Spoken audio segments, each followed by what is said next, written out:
Hello. Hello, welcome to Maverick Workshop. Here we are in the shop where it is nice and hot. So, what I'm doing, wearing solely an apron. Yeah, we'll get that out of the way right quick. Now, yeah, wearing just an apron. No problem. I do have shorts on. Still good. It's no worse than like a beach. It's no worse than, you know what I'm saying? Come on. It's hot.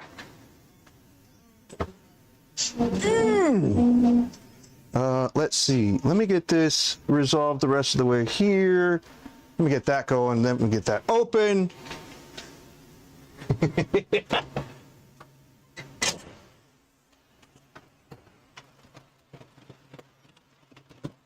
Pretty much going to be doing like production work, so it's not going to be a whole lot of yours truly here. I also need to get some more sun, you know. I'm a little pasty, so I need to get some more sun so I can work on that beach bod, you know.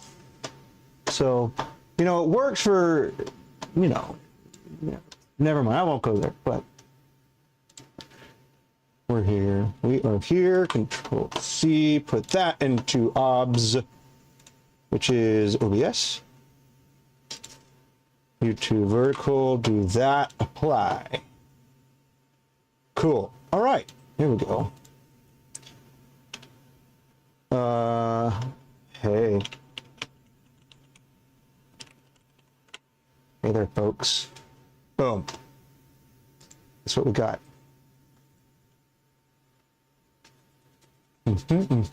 Everything's looking good. Let's see, we're working on Derby Diva Blanks. How you doing? Good to see you. Hope you're doing well today.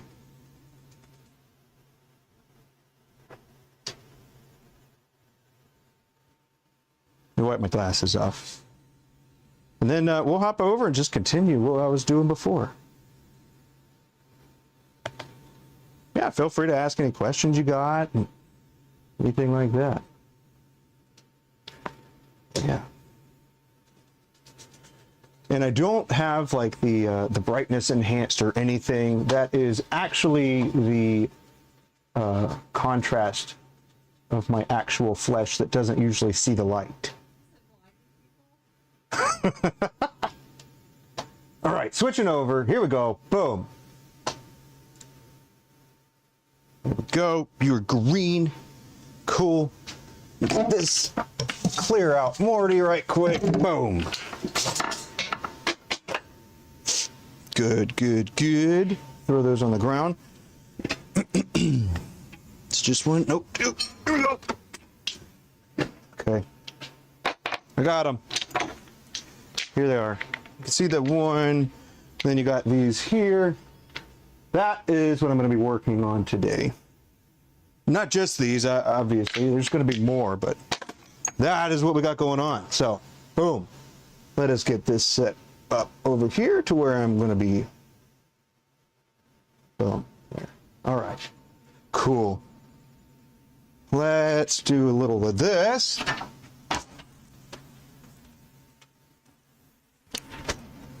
Okay. Let's adjust this. This is not what we're doing.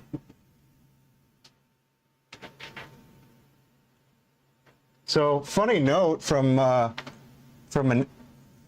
teaching. So I was a teacher a while ago,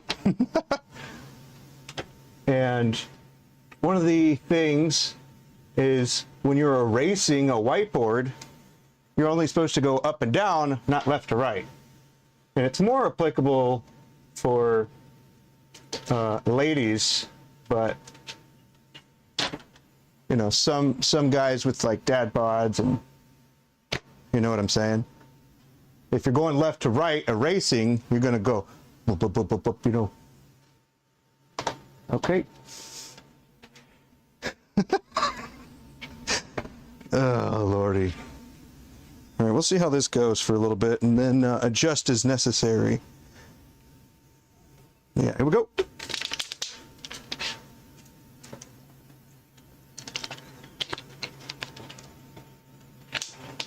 What are you doing? Someone asked if these were still available. I said no, but we're doing a very similar colorway next week. Yeah. Why? Just seeing if you were watching.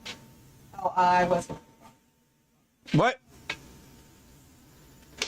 Not watching, huh? Can you turn on more, please? Oh.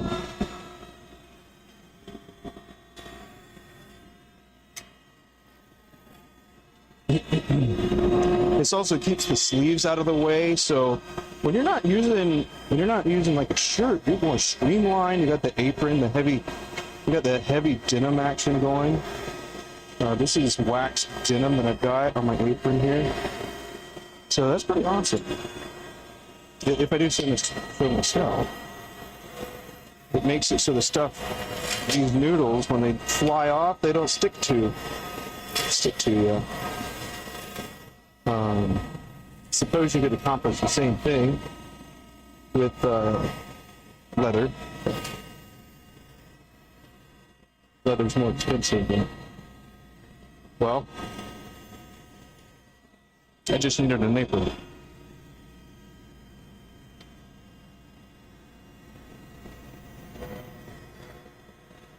Got a pretty good view too.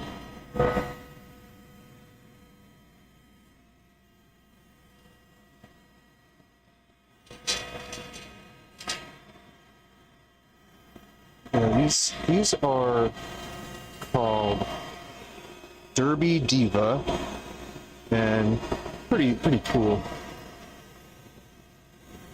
The pink, purple, got glitter inside. This is going to be a regular. One of the requests that we got while I was making these is altering some of the shapes, so the ends are a little different. So some of our standard shapes have pointier ends. However, these will have the rounded ends, a little bubbly.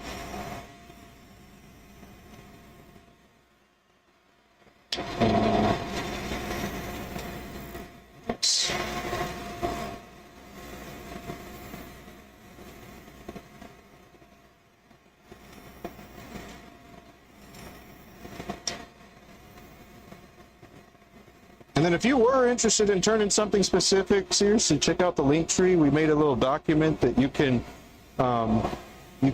fill out, let me know what you're interested in learning, and then we'll set up something, a Zoom call type of thing, so we can go through that.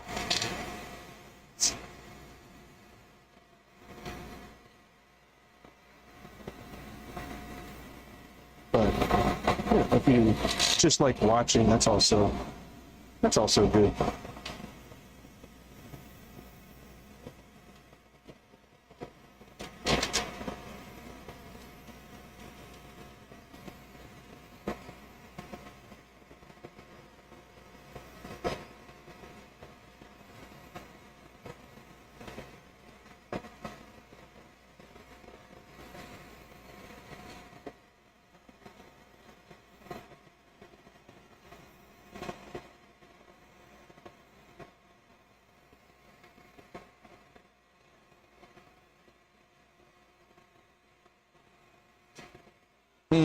Okay, more or less a regular shape. So you rounded the ends instead of the other thing.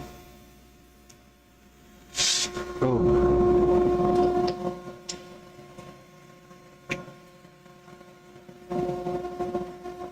Got everything all set up, and then lost my thing. That's one of the things that fell. And that. Good now. We are good. Yeah. So this is also how I hold my mic. So there's that. Yeah, so making good progress on all these. Let's see, we've got 6 there, and then probably another 7-ish there. And then that'll pretty much be the work for today, at least.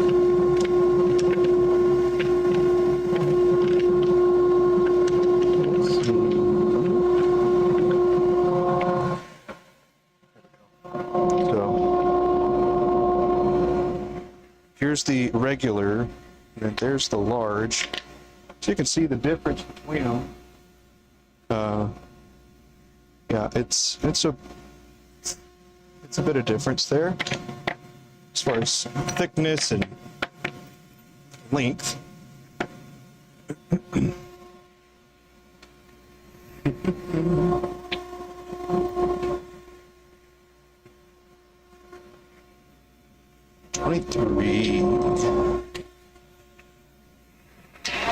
Yeah, the summer is definitely here. It feels like I'm all by myself. Golly. Get the tubing coming back.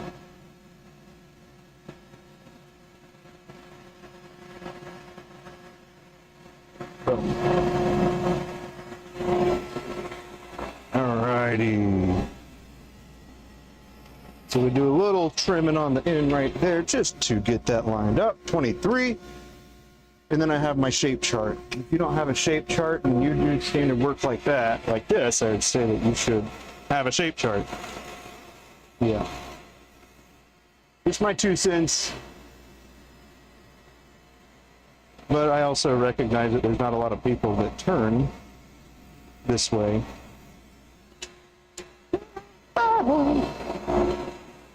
Alrighty. So, yeah.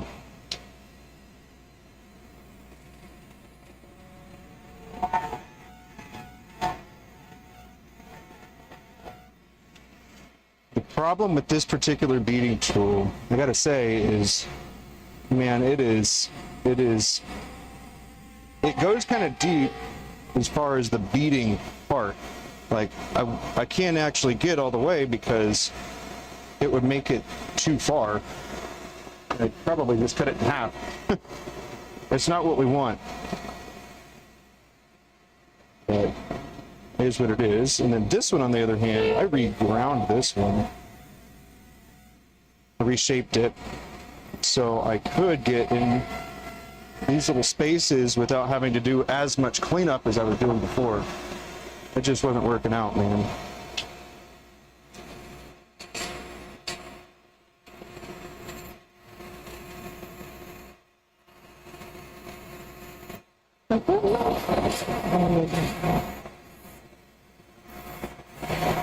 Oh, man.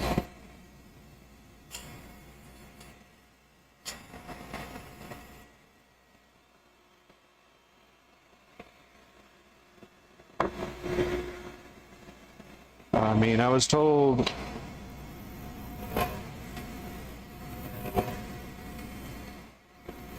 I don't know, man.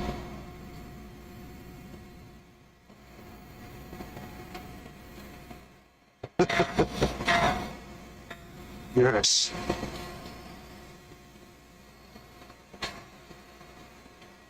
What's up? What's up? Working on some Derby Diva pins here. These are going to be diamond painting pins.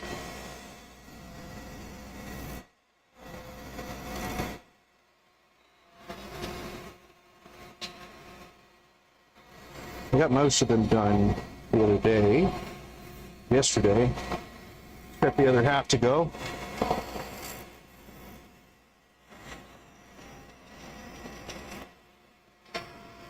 Man, this is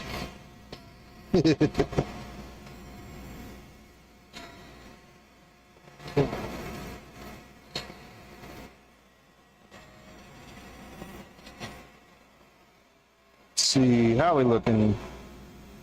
Very nice, good smooth surfaces there.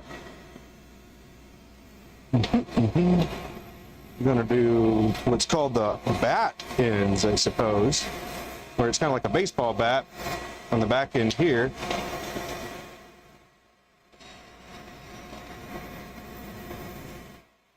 Except for a baseball bat, it's intended to keep the pin in your hand when you swing it, right?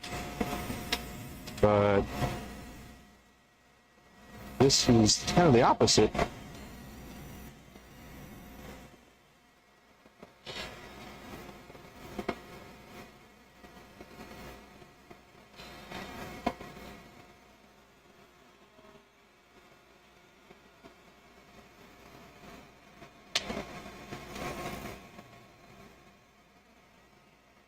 I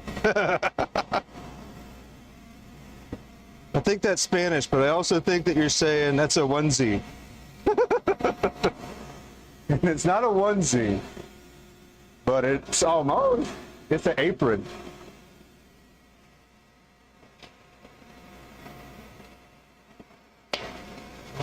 Is that bad?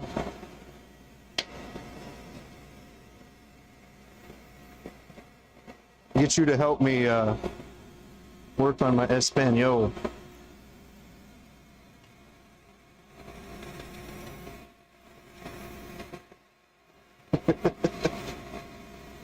Oh man, did I find my little niche?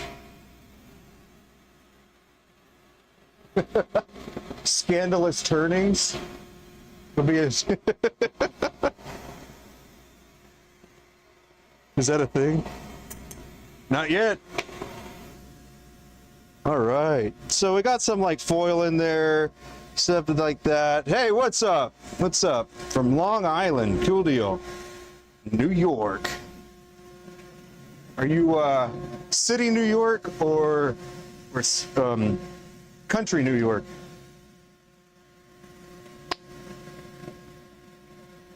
Like out in the country. My goodness. My wife's looking at me like I'm crazy. What?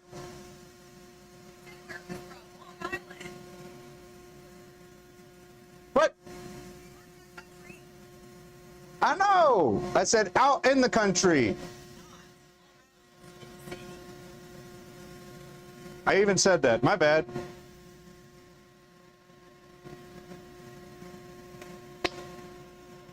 Gotta hydrate. You need to hydrate.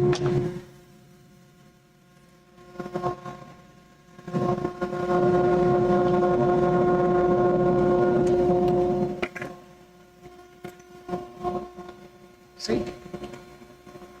Well, now, hold on. I have to look at a map.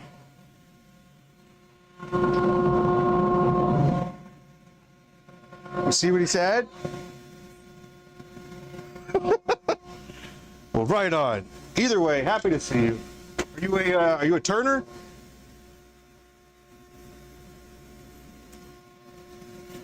We got a little eavesdropper over here. I hope she's at least watching. Input.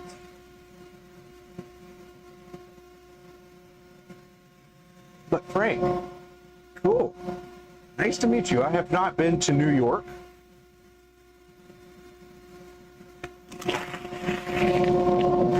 But what's the weather like there right now? Is it hot? Kobe. Oh, beginner? Heck yeah. The only difference between a beginner and a pro is a little bit of time, effort. So, you're there, no time. What do you primarily turn?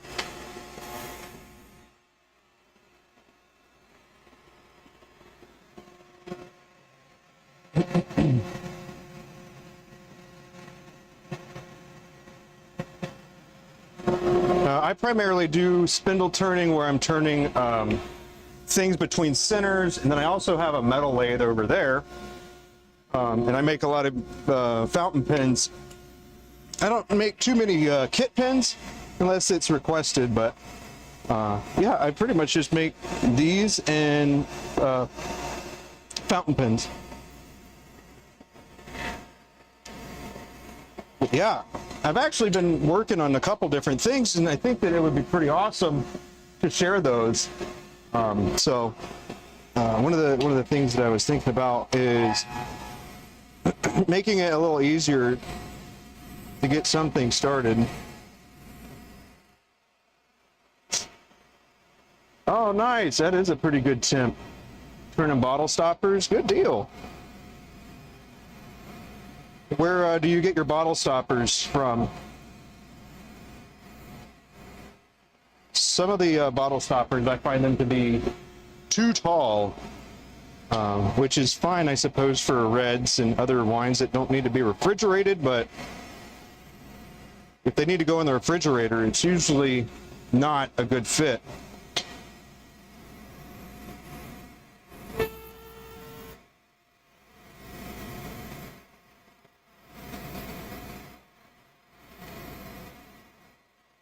But yeah, I've gotten mine from PSI. And then I met somebody else that they sell a lot of bottle stoppers. That's kind of like their sole business.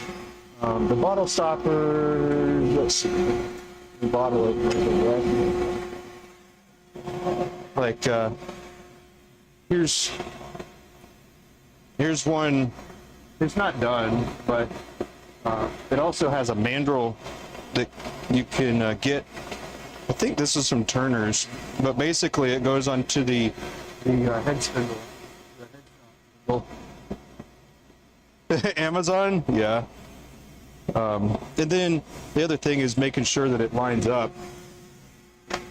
But yeah, I do bottle stoppers. I've done some of those, and I enjoy them. Yeah. But yeah, I think that there is Amazon. I hear ya. If it works, right?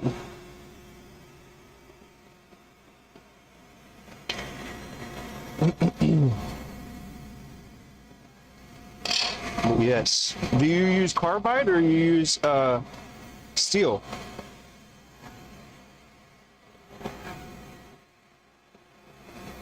And then I guess what kind of material? Is it wood or do you buy the blanks? Sorry, a lot of questions.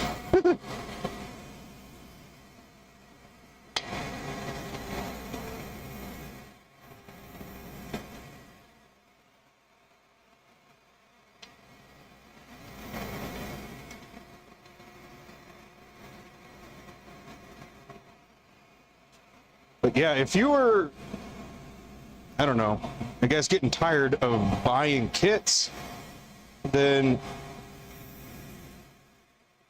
I could probably be both, be of use for both. What you see is not a kit. It's just a resin blank that I drilled holes in, and then I have bushings that I use to turn. You buy wood blanks? Right on. Is there a turning group out there in New York?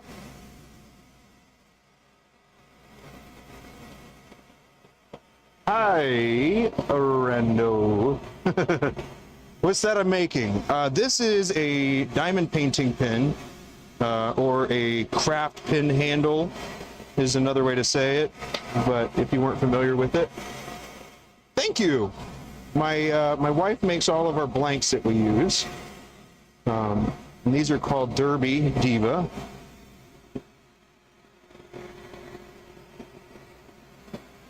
And that's been pretty good. And this is what it's looking like, you know, before we get to turning. And then I've got some over there that are shiny that are being done. So here's the shined up ones. So we've been, Abby, my wife, has been over there sanding and polishing over there, and they still need to be cleaned. However, the shininess is from the surface being as smooth as it is.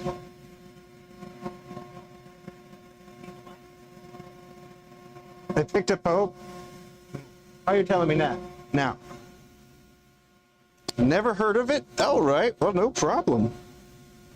Yeah, no problem.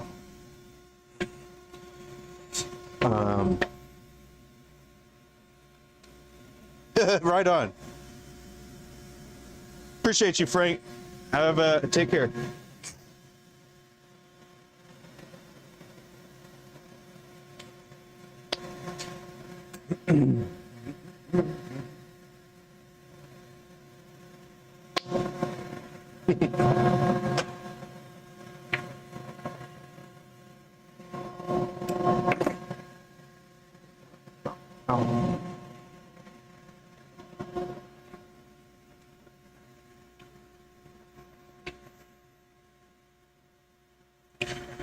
Okay, there we go. What are they used for? What is their use? Their use is to create a more ergonomic handle for people to hold for extended periods of time. Yeah. But yeah, we'll see if we can get one. I don't think I have one here with tips and everything, but it's the paint by numbers type of thing. Hey, thanks. You're right. It's really hot out here. It's kind of like we're in an oven. So I just wanted to make sure that I was able to like stay cool as possible. I got a fan behind me and stuff. So make sure you're hydrating in this weather and everything. Let's see. Yeah, little non-standard uniform that I've got on today, so. Yeah. But yeah, Rando, that's, if you were interested in any sort of like production type of stuff, man, there is demand for anything. Anything. You want to do something, pick it, do it over and over again. People will see it, they'll like it, and then they'll like you, and boom. Now you got a business. If that's what you want. That's how you do it, though.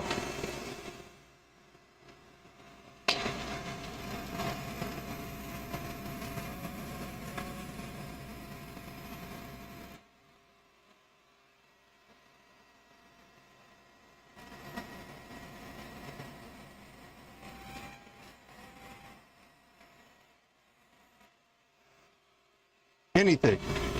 Seriously, anything.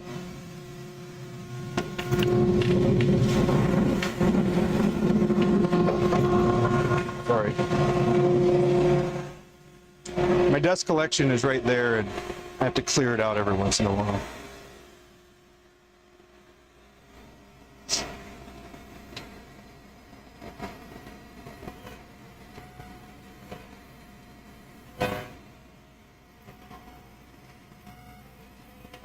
But yeah, so making these things into like pretty handles is basically what I'm doing. You know, you take something that's got like a pretty color, and then you start making it a little bit more ergonomic, and then make sure it's fitted and appropriate for whatever it is, and that's it. That's all you gotta do.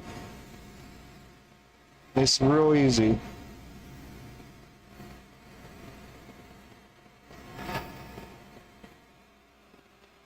There.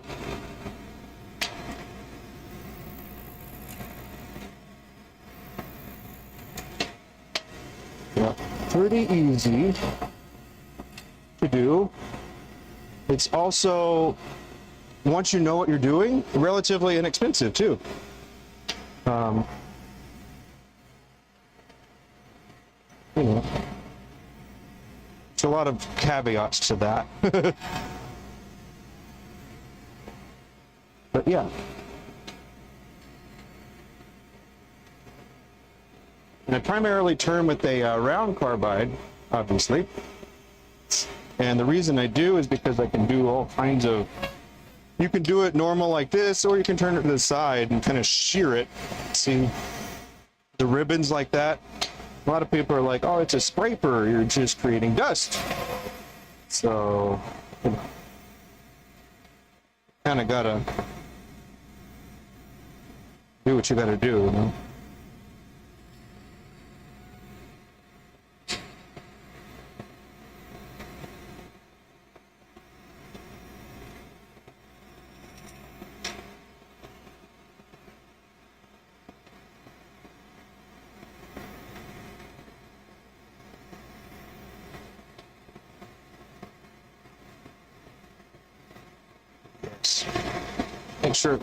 Make sure the stuff is nice and ergonomic, comfortable to hold. You know, listen to what other people have been saying about whatever it was that you're working. Consider taking those inputs and all that stuff.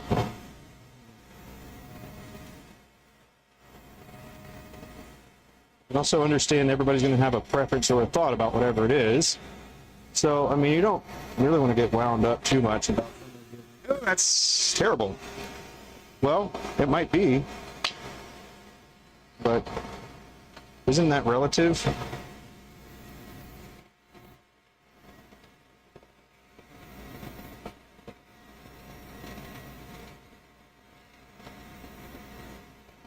No, no.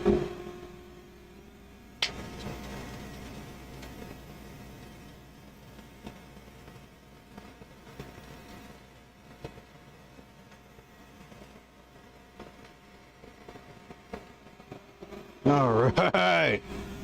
Yeah. Honeycomb. Make it.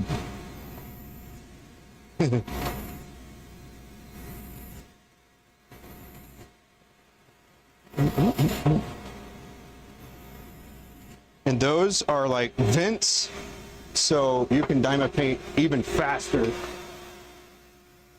These, when you move it around while you're dotting, it makes it so they just move a lot faster with less air resistance. You're going from the tray to the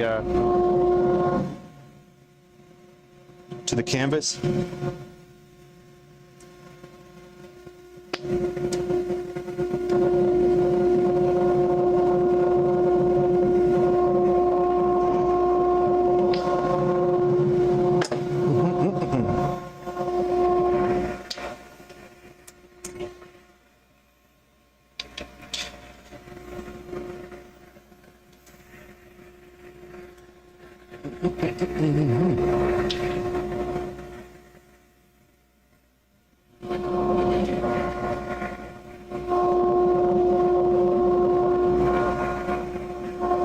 Clean up the little workspace a bit. Hey.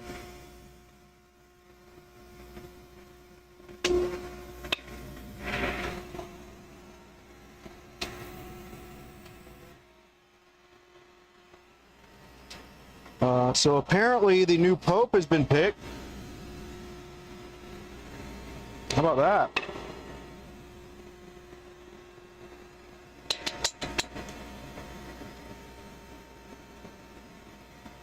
Yeah. I watched the movie Conclave last night. Pretty cool.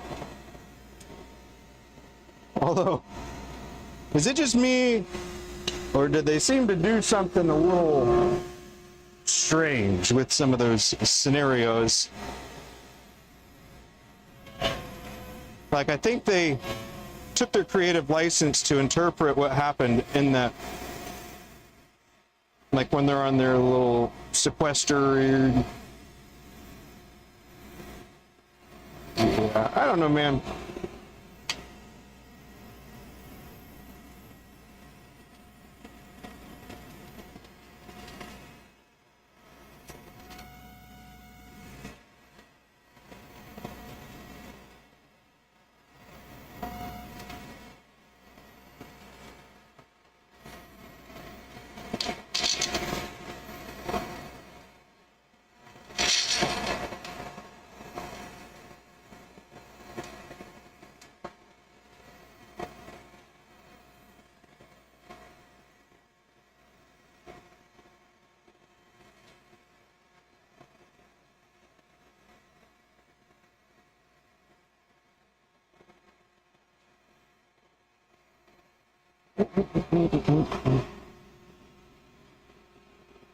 Yeah, so what's everybody doing today?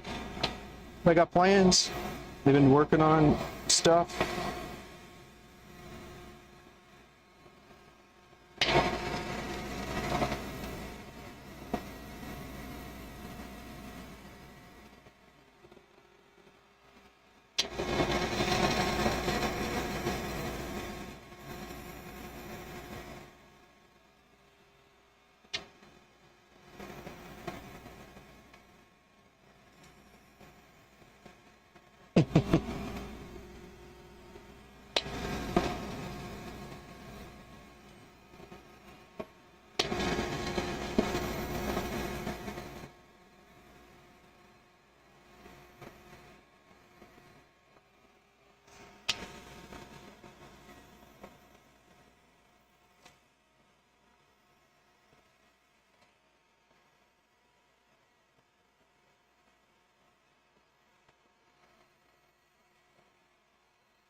man.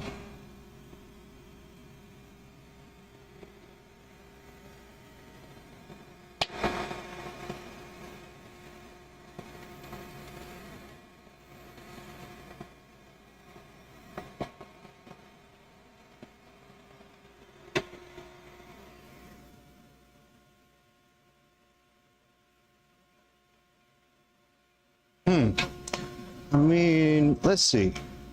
We're doing some of this, some of that. Yeah. Ba-da-da-da-da-da.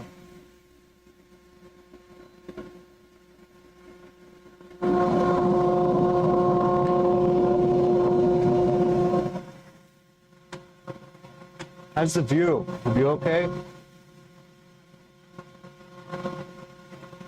Here we go.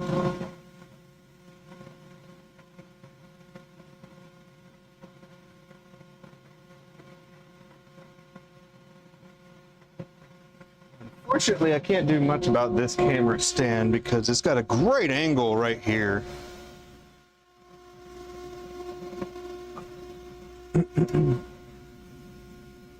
Yeah, I think that might be the best. It's pretty much out of my line of sight. It doesn't interfere with that. So, pretty happy about the positioning.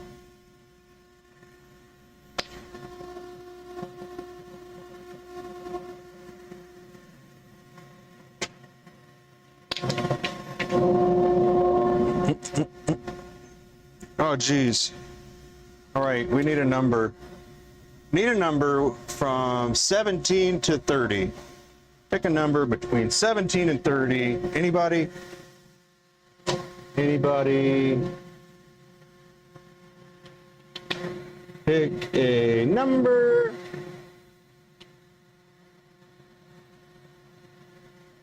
Hey, Brian! How you doing? Good to see you, man. Good to see you, buddy.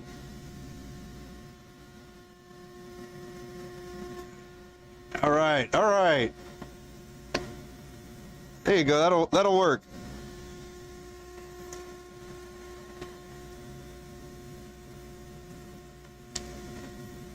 This one, it got wiped off or something, so we're gonna do.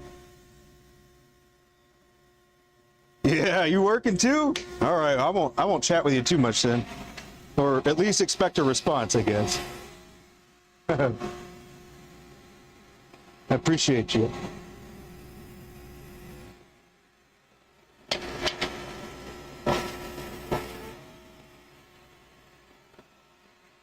Yeah, I wonder, is there, Well, that's awesome. I appreciate you hanging out. As usual, I just ramble, you know. All right. We shall do that.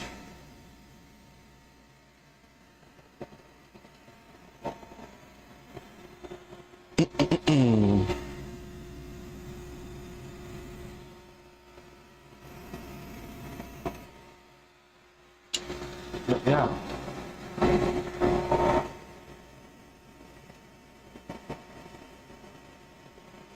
Working on. Do you work with Swiss lathes as well? I meant to ask you that before.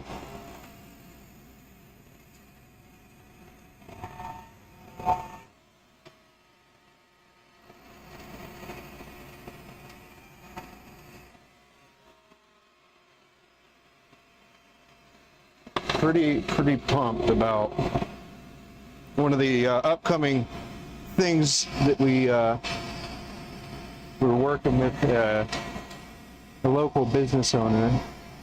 So seeing what we can come up with and work with them, which is pretty awesome. But yeah, I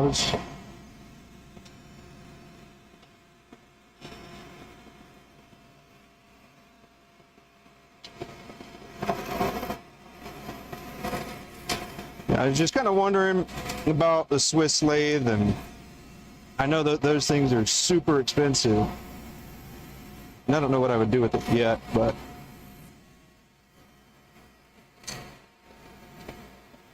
that's one of the many reasons.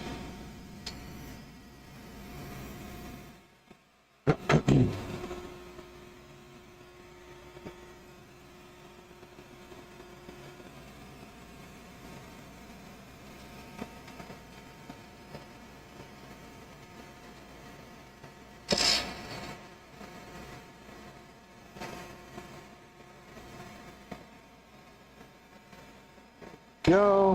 All right, we'll do a little one of these, huh?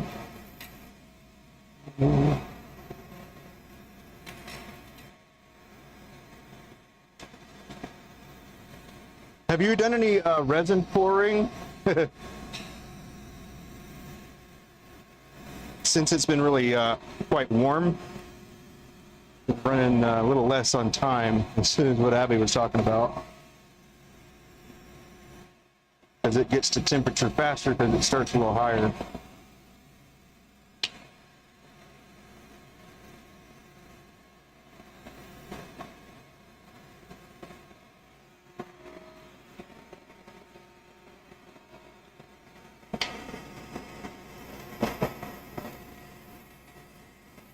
Oh, I also had somebody that was looking for somebody to do some stabilizing. He was looking to get like 100 blanks.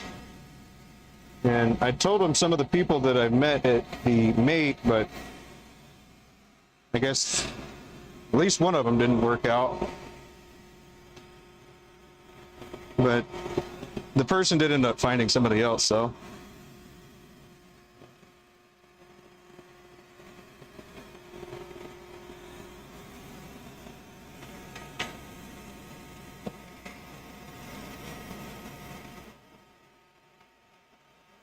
Hadn't poured any in a while. Has it been since the expo?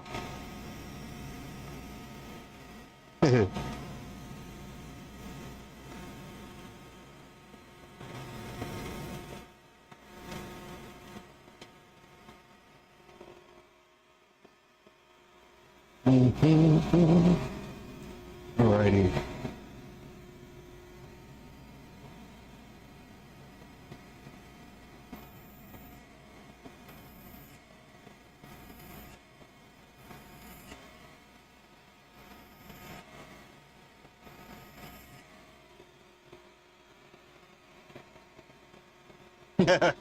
That's crazy. I haven't poured ever.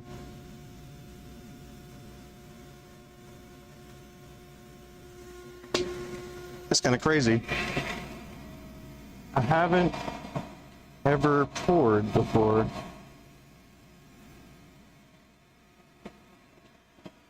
Crazy.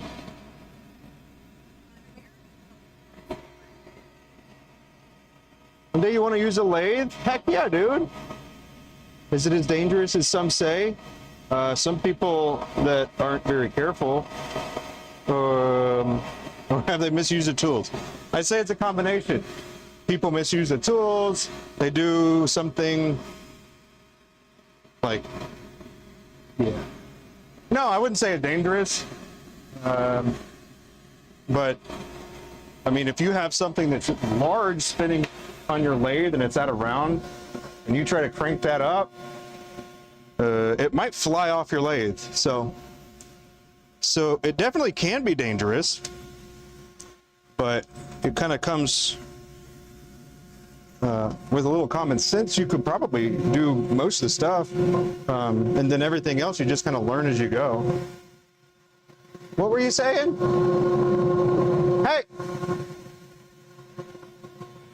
Hey, what are you saying? What about the Pope? Oh, American Pope, huh? I keep getting the... Okay. Gotcha.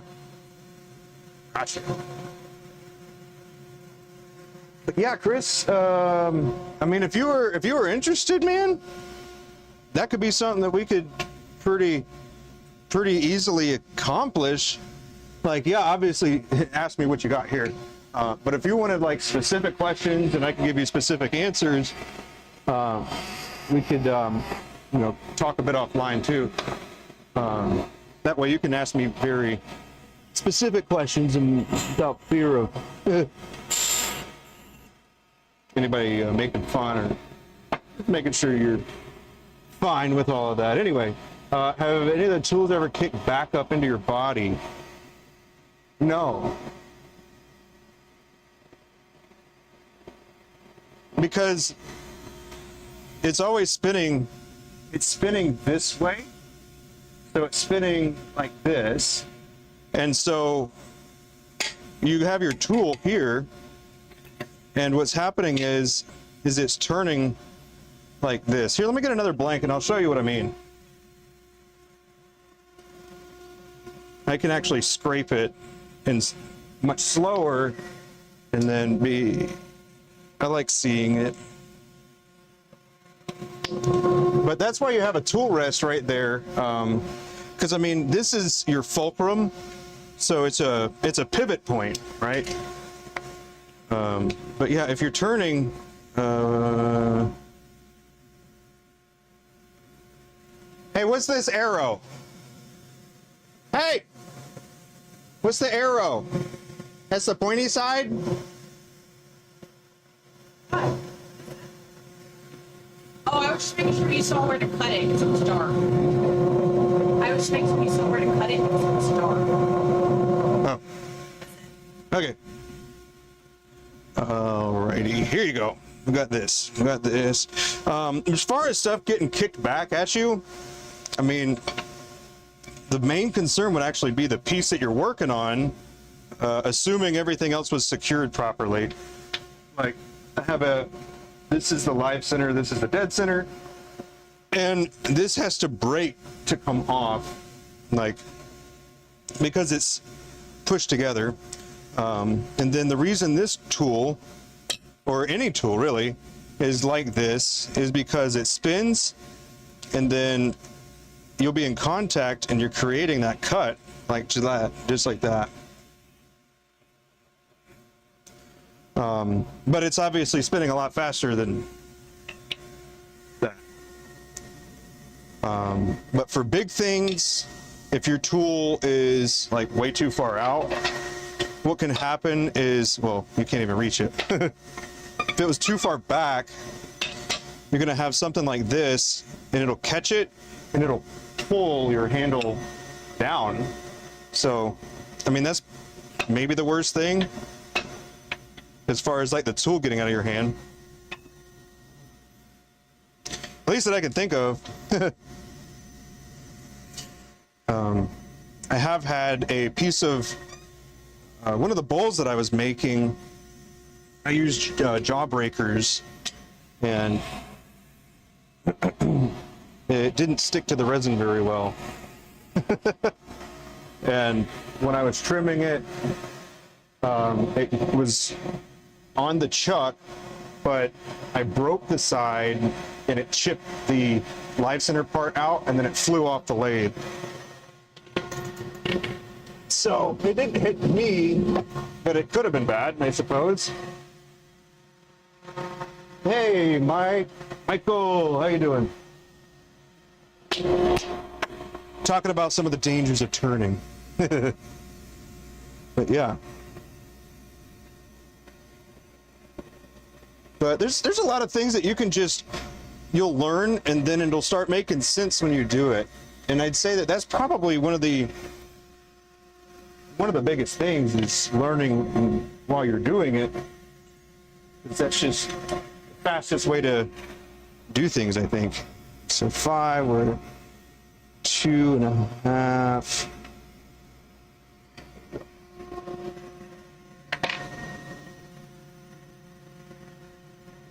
Hey, Mike, I'm good. Thank you for asking. Let's see.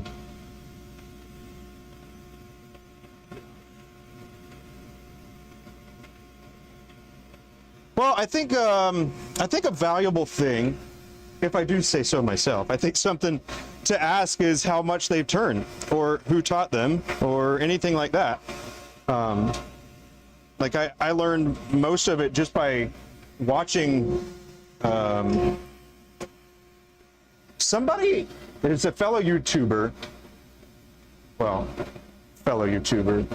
Anyway, his name is Sean, and it is called Worth the Effort. He's one of the ones that I watched a whole lot when I was first learning and stuff.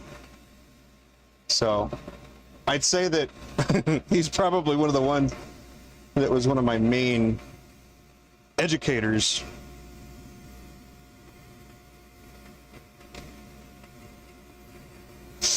So he does a lot of beginner friendly type of stuff. But I don't want it to sound like that you can't start learning some of the other stuff as well. There's a lot to learn. You should just go for what you find most interesting.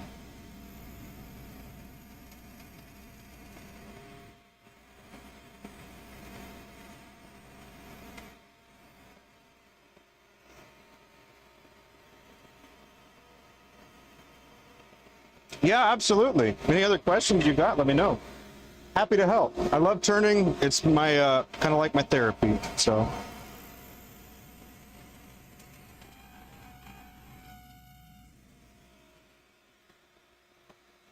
and have been fortunate enough to be able to turn it into a full-time thing. So it's not just a hobby for me, believe it or not.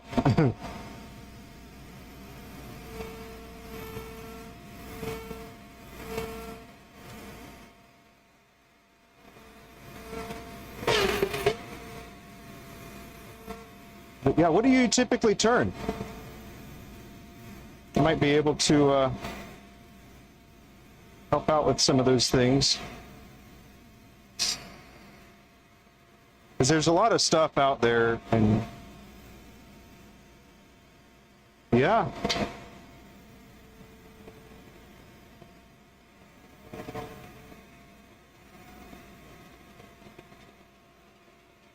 Yeah, it is. I agree. Pretty fortunate.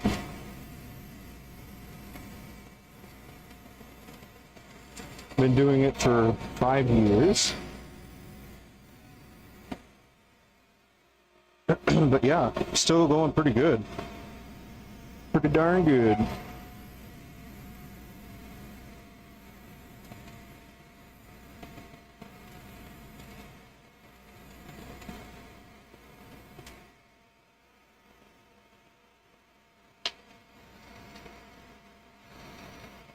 We use Alumilite Clear Slow. So it's a urethane resin.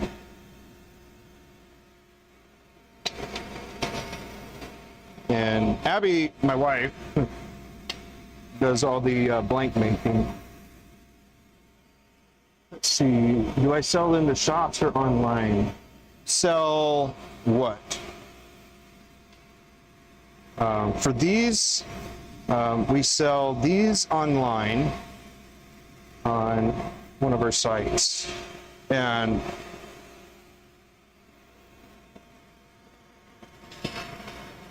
then as for the other, I guess my hobby, I make fountain pens as well. And those are in a different place. But yeah. This blank will become a diamond painting pen, a craft pen.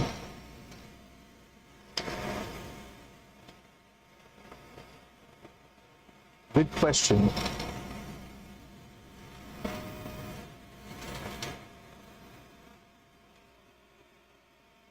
A lot of people like to make, kit pins and stuff like that. There's also a kit at PSI that is metal. It has metal and it's got a kit in it, but I don't I don't do a lot with kits, so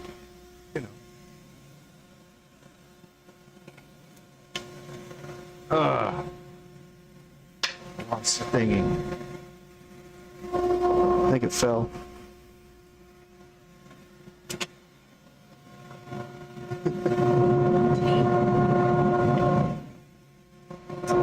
Dang.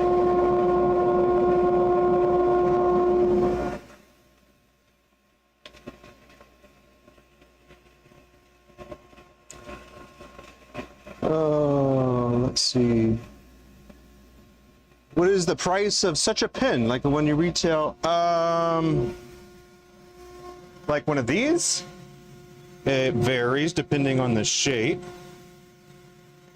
But for my other pins, again, it kind of varies depending on the shape as well as one of between a shape and, you know, material use and stuff like that. So, you know, some people have a formula that they like to use, but let's see.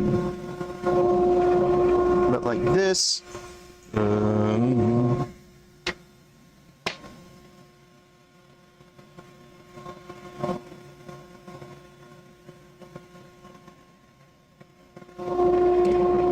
don't, about probably in vicinity of 50, around there. But yeah, they're the shops that you can see. Hey, the Vineyard Farmhouse, how you doing? Good to see you. Thank you for tuning in. Hope you're doing well. We're in a hot workshop today, so trying to keep cool best I can. Yeah, are you into turning?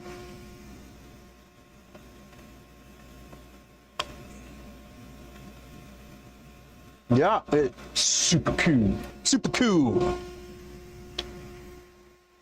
But yeah, you know, yeah, it's like around 50-ish, so.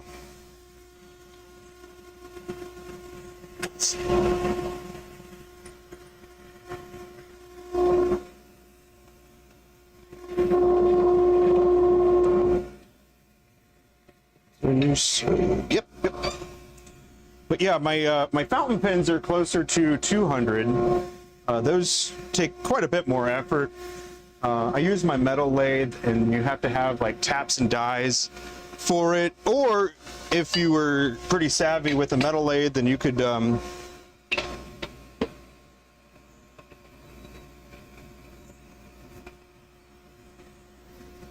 what was I saying?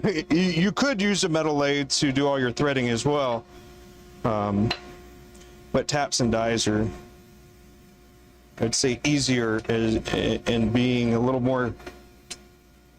It's easier to be more consistent with that, I would say. So, hey, thank you, Chris. Have a wonderful rest of your day.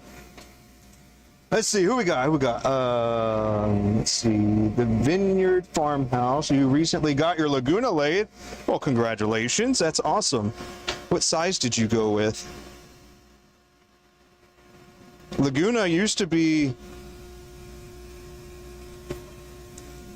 what I was going to go for a Laguna, but I went for a Jet. And then I was looking at the bigger Laguna. I think it's the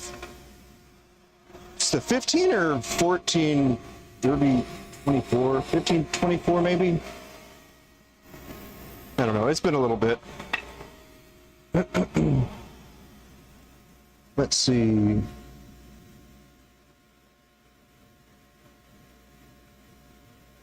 Hey, cool. How about that? That's neat. You're a dog and cat food seller in South Africa? Man, see, this is why YouTube is so cool. A lot of people, like, will be interested in whatever it is that you're doing, but then somebody else has got to be interested in what they're doing. But that's neat.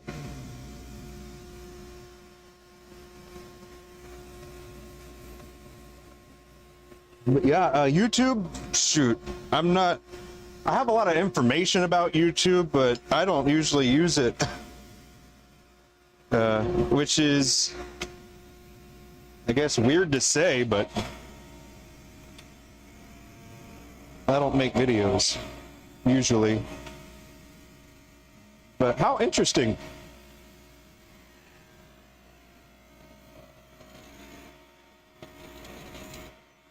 So we're getting our relative marks. That's what I like to do. I get my marks and then go from there.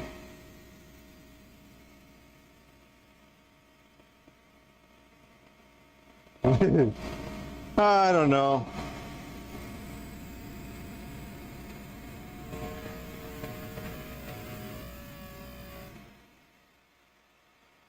I think YouTubing is one of those things that I'd need to spend like more specific time for it. Basically what I do is know enough to stream, but hey, no worries, no worries.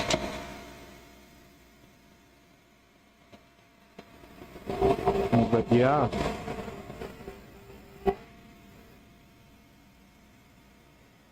Well, if that was what you wanted to do, I'd say go for it.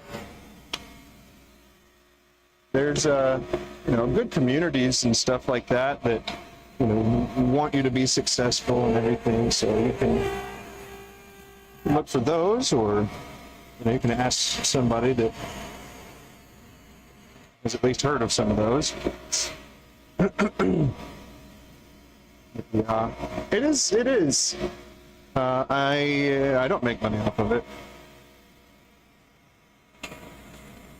I just like hanging out with people that like what I like. So, I mean, it'd be cool. Don't get me wrong. I'm not opposed to making money from it. I just don't.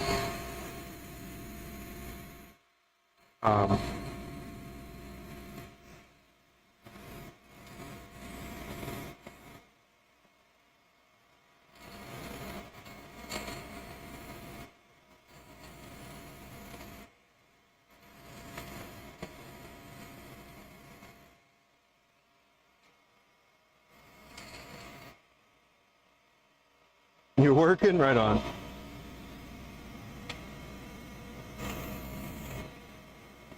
Does anybody watch Twitch? Have you seen that there's a new section in Twitch that it's like working alongside or something like that? I was thinking, man, that could be pretty dang cool if you I don't know, had like a curriculum or something, or you just wanted to be there for some entertainment.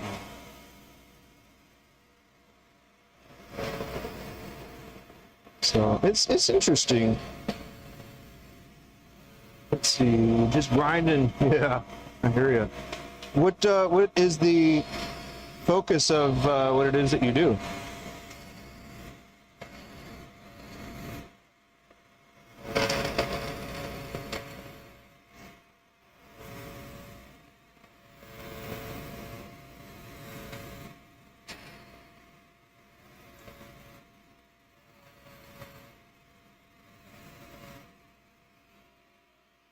Yeah.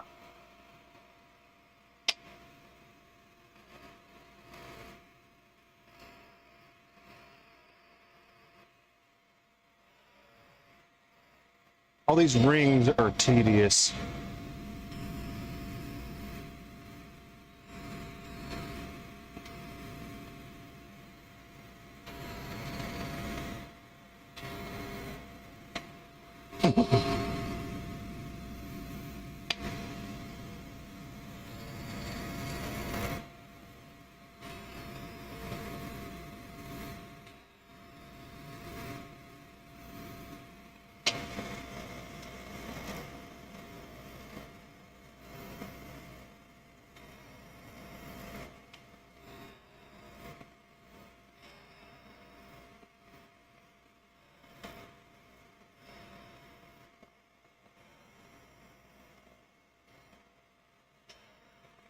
This is nice.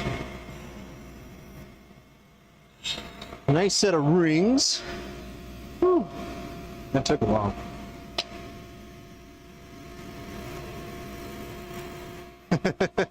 Are you the type of person anybody, if you're the type of person that if you have a lot of things to do, are you going to do the easy things first or the hard things first? And obviously the easy things will be last and the hard things will be last, just opposite. Chainsaw, lever, bush cutters, all, huh?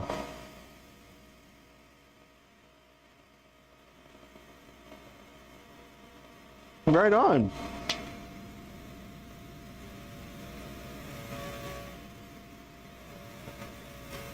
Well, how about that?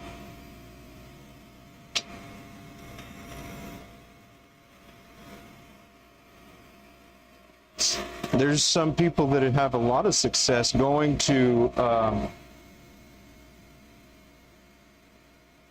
they own a landscaping business, and what they do is they just have a condensed version of a job that they did.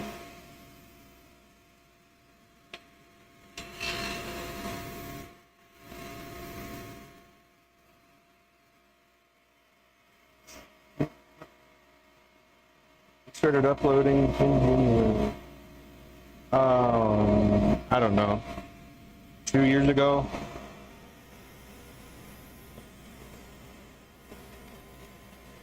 Something like that.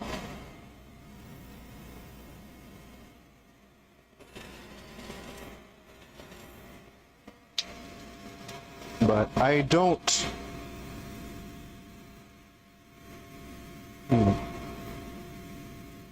I have not been consistent, so kind of done it when I felt like doing it. But, you know, I try to do it at least once or twice a week. Stream, that is. I struggle by I can't really put that on the calendar. Yeah. Yeah, a lot of people like to know how to take care of their grass and plants and stuff like that. Oh, man, yeah. Oh. That one was fun. Come on, people. Come on, people. Here, I'll put it right here. Okay. Hello. Is that? Can you even see it? Not really.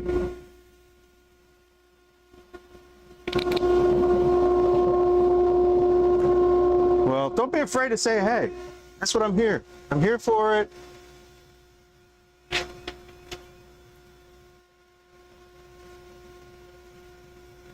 Just make my day. Got to see if lives can become something. What do you think? Can you turn a hobby into a full-time business?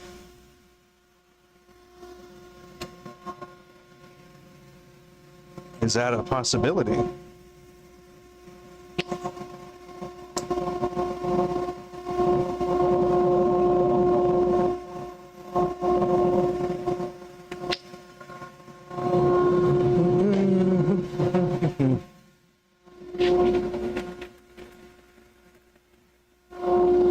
Okay.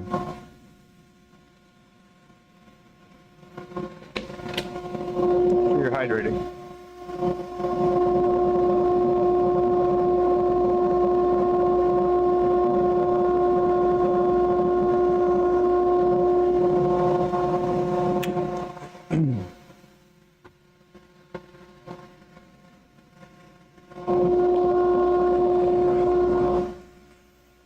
Let's see.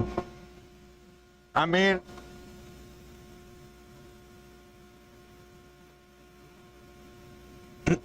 Yeah, you're probably right. It's not easy. And I don't think it's for everybody.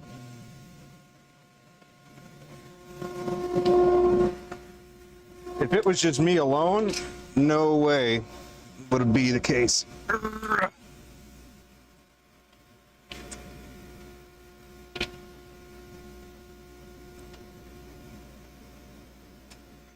If you know a couple people, take a look at what they do and how they structure it, and if you like it, do it. Do it similarly with whatever your thoughts or ideas are.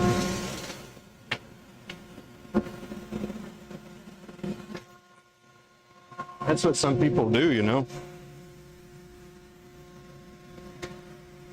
Oh.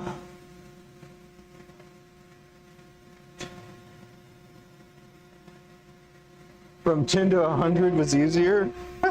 Nice. Well, I'm not at 1,000 yet. Let's see, I'm at 598. So I think I still need the watch time still.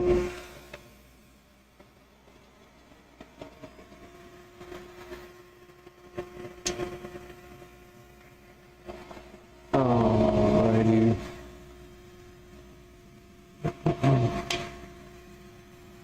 But yeah, make sure that it's something that you like doing. You believe people are going to get value from it, and then go for the gusto.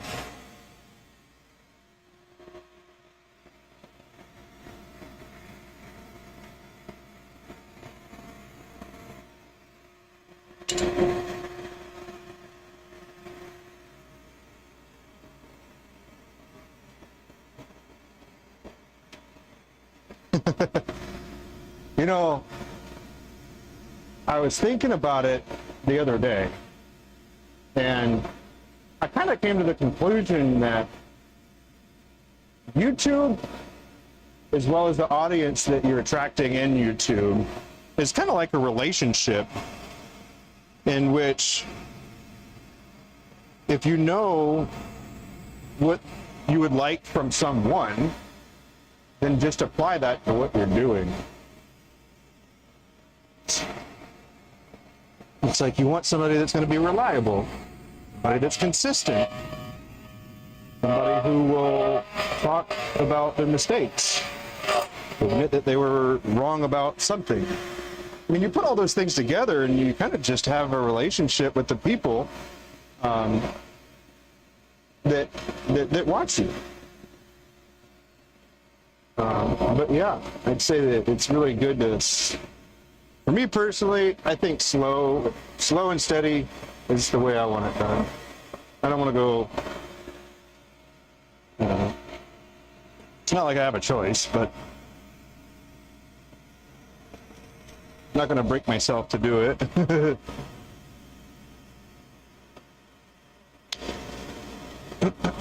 Yeah, which is pretty cool. Yeah, that's pretty neat. And obviously that would be good. But I don't have the, I guess, capacity to dedicate as much time as other people do. Because this is one of those things that I'm doing now.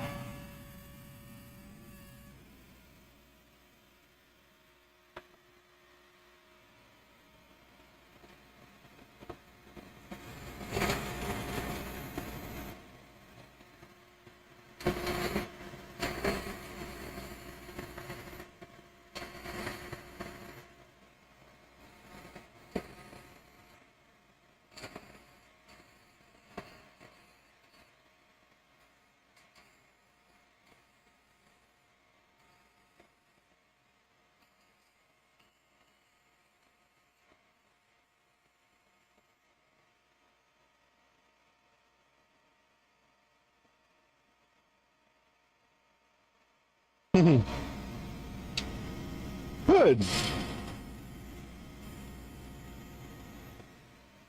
I mean, it should imply that everybody has that type of question.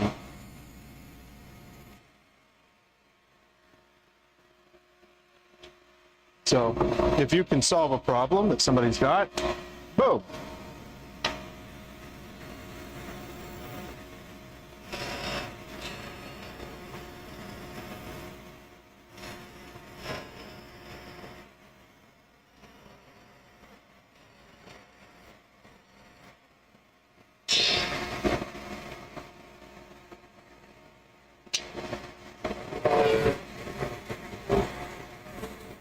I think the time also matters when you're streaming to get certain people. But obviously, if you make a video, it's just up.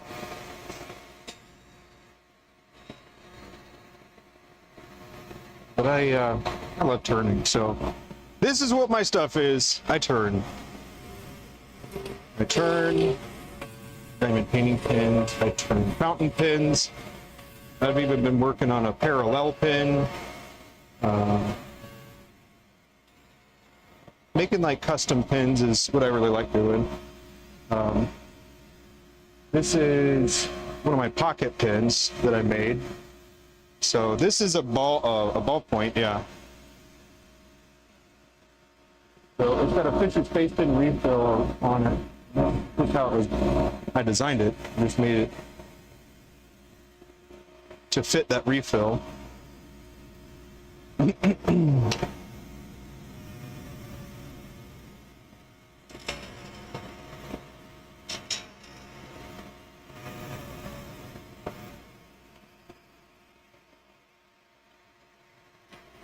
Yeah, this is pretty cool.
How's this sound? Does this sound okay?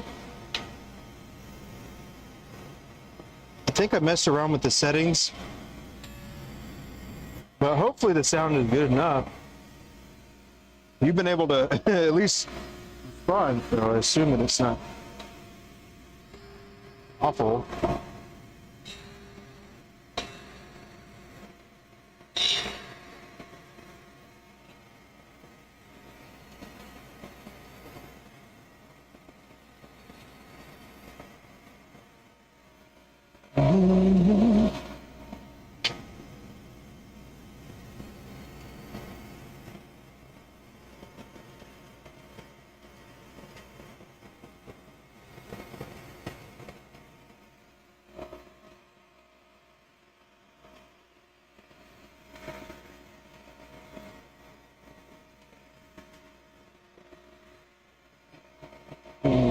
Why don't you post it, or do you post every day?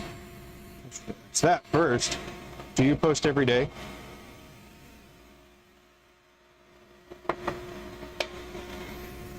Ooh, this.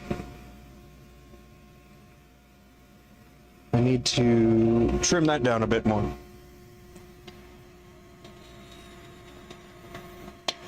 Holy guacamole!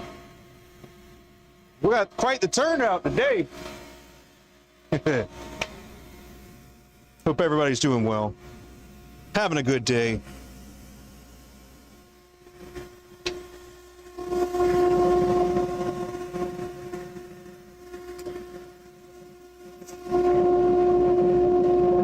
Pretty pretty sure we've gotten like a cycle of people. So I'm John, and this is Maverick Workshop, and I am the turner of the operation here.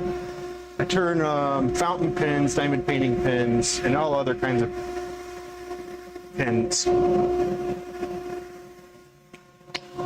on my wood lathe and metal lathe. That's what I do. So if that's something that you want to watch, by all means, give me a like and sub. That will be wonderful. Also, I do talk a lot on stream about business type of stuff.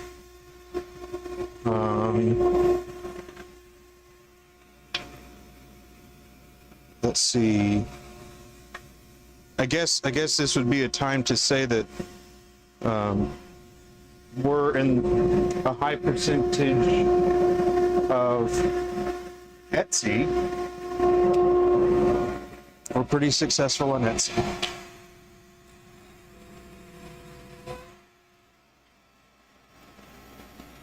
So I know that a lot of people don't like Etsy and struggle with it and stuff like that, but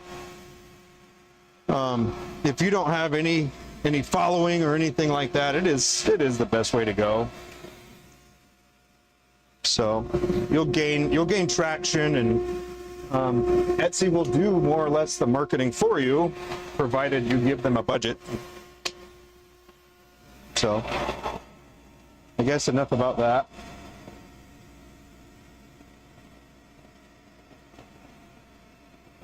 Everybody, well, I digress. I'll keep going, but I'm not gonna.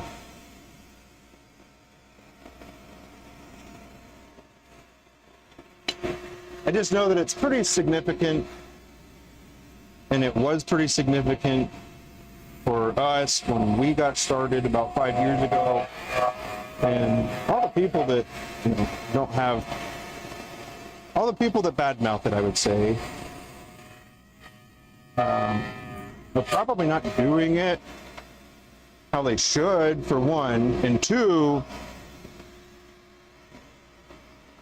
everybody always talks about like optimizing this and that, and yeah, that's good, right? That's a good thing. However, if you don't have anything there, you can't optimize it. So if you're thinking about starting an Etsy or an online marketplace of sorts, and you have consistent inventory, and you know that you're going to be good at customer service, and you're going to be able to overcome weird challenges, because you can try to be as prepared as possible, but you're still going to run into stuff that you didn't think of. So if you needed a sign to do some Etsy action as well, go for it. If you're a handmade person. I know that there are things there that is making it more like Etsy is becoming like Amazon 2.0. A lot of people trying to do drop shipping in there.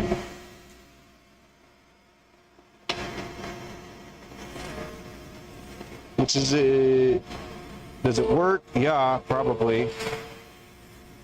Could you even get away with some of the IP stuff? Yeah, probably too. However, not a good way to go.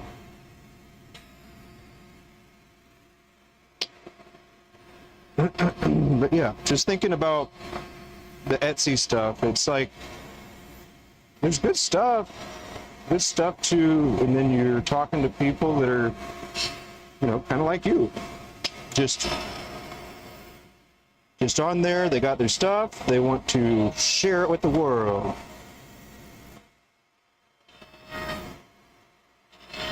Anyway, unless y'all got specific questions, I'll end my Etsy rambling.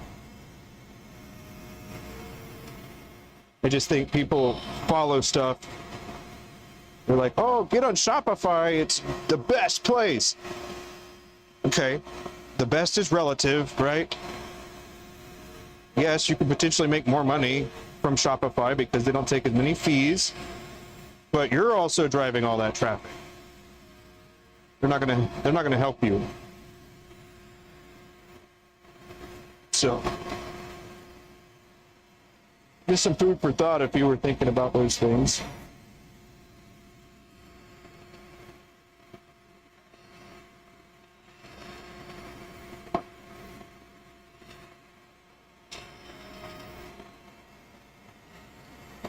And I'm still learning as well, so I don't know everything, that's for sure.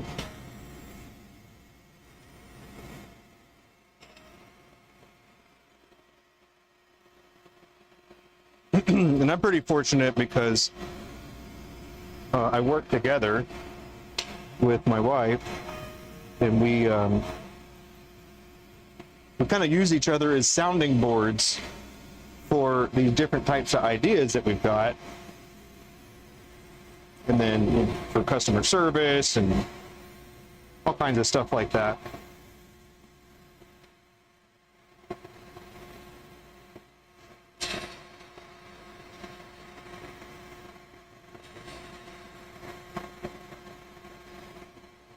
But yeah, I like that type of stuff. Turning, motorcycle riding,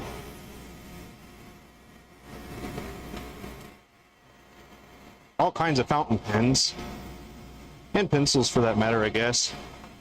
Not as much of pencils, but they're fine.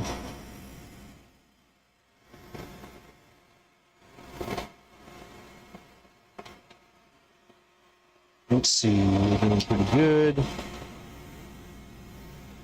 Like I said, some of the rings here, these are tedious.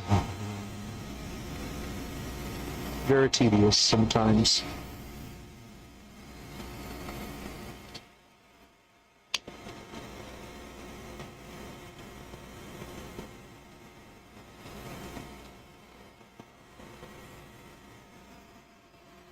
Perfect.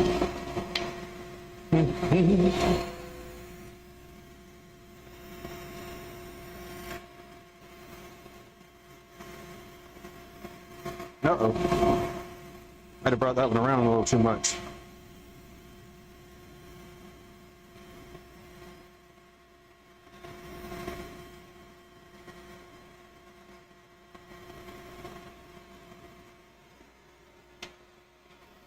But I like working with my hands, you know? And I also like people being able to work and with their hands and think about things like that. Yeah, so I practice cursive and things like that when the pins I make, as well as ones that I don't. I buy pins as well that I wouldn't make.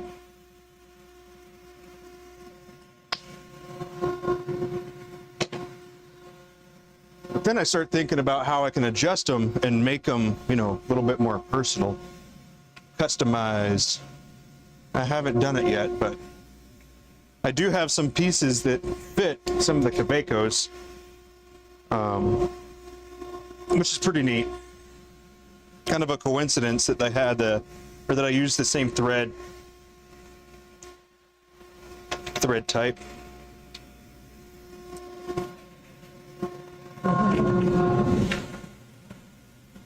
The reason I have to come over here is because I don't have a little vortex thing that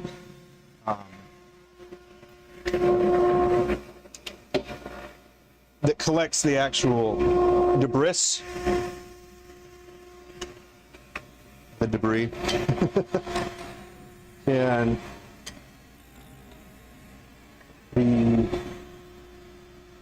it all gets captured on a net that's up there,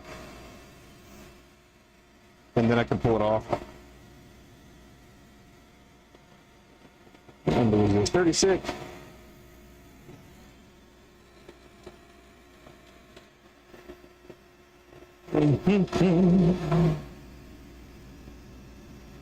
Let's see how our measurements looking. Let's see how our measurements are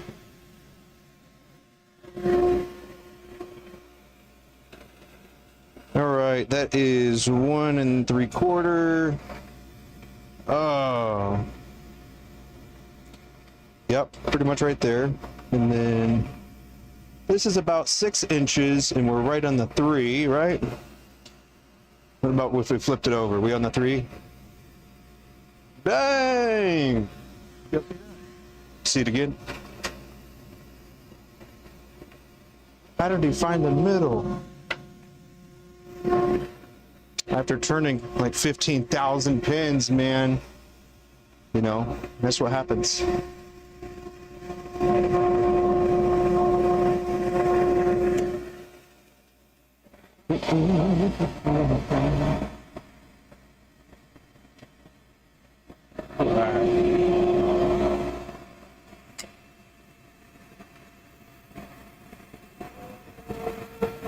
This is going to have a very small grip section. And then it's going to have nice meaty middle here. That's going to be a nice little dip down. We'll do 2 small beads here on each side, that is. Boom.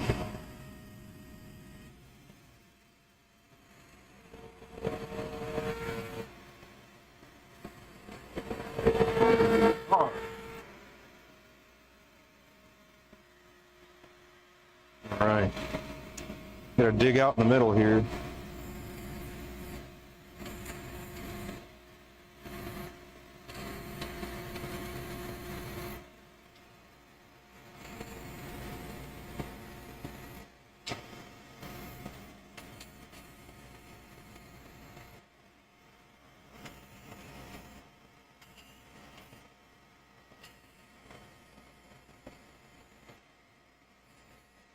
There we go. All right. I think we're going to take this down just a little bit more if we can.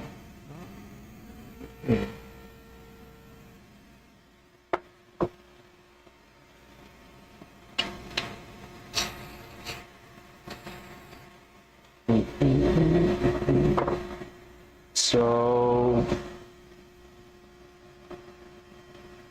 there's a new pope, right?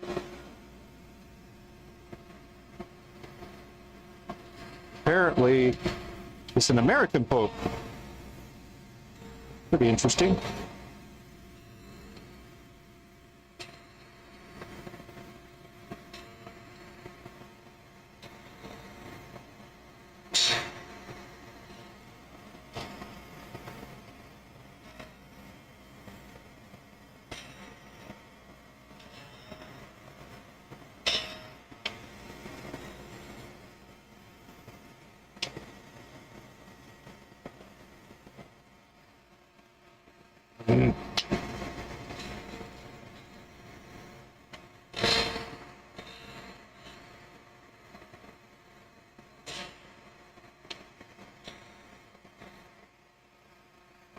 There we go. That's nice.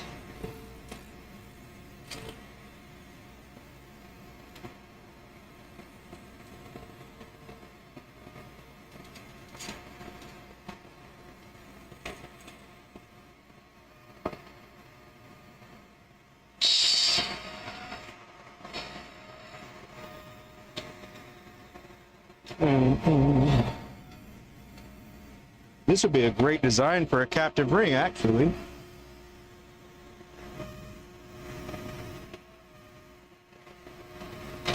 You know what? I'm actually just going to go ahead and do that. Not with this one, but the next one.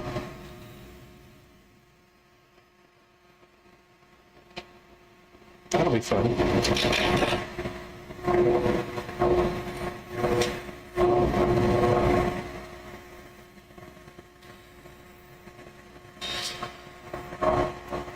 I have to do it next, that way the so it can happen. Because I get this, I get it to like almost done, and then I've got to get the ring. And then when I make the ring, I give it to Abby. She sands and polishes it, and then gives it back to me. So that kind of sounds interesting, huh? I like to do some things like that every once in a while. You saw some love. Thank you. Thank you for showing the love.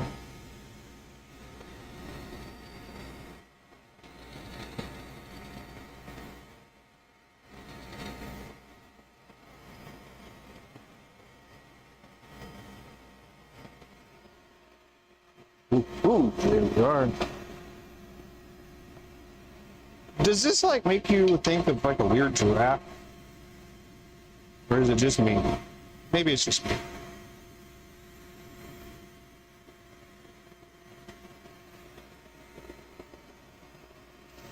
Because I watched one of the Rick and Mortys yesterday, and it was about the parasite that was in, and then the giraffe had a stubby little upper body, shoulders, and then legs all the way at the bottom, and then that was its like torso, something like that. It's like his head, shoulders, and then I guess you can see it. Yeah, I don't know.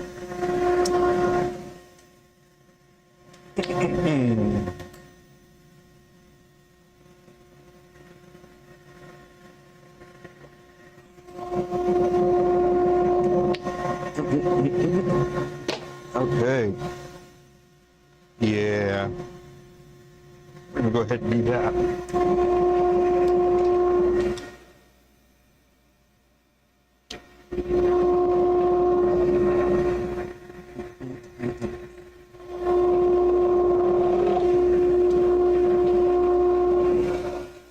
Oh, this is gonna be fun, huh?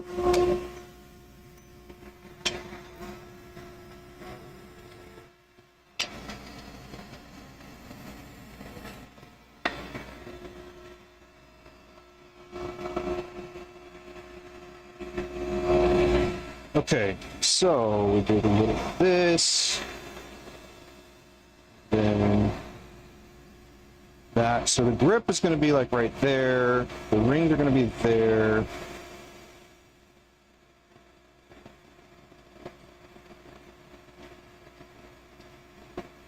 Yeah, I'm going to bring it over a little bit more. That way that the ring could sink all the way down too.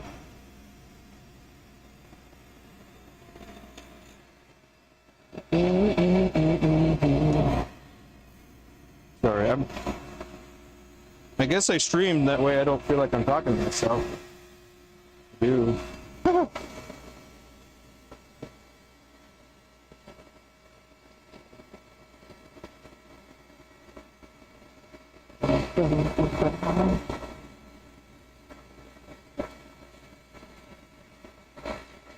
Okay, that's what it is.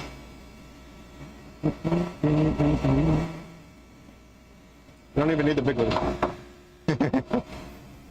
No comments there.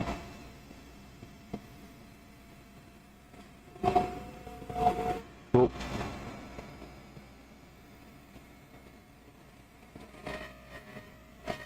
It is. All right. I'm gonna leave this one out because I gotta come back to it. Little guy. Another one. If you're wondering, this is called a beading tool. Bead. And as you can see, it's making a bead. I'm gonna come in with the diamond tool from EasyWood Tools. Hashtag not sponsored.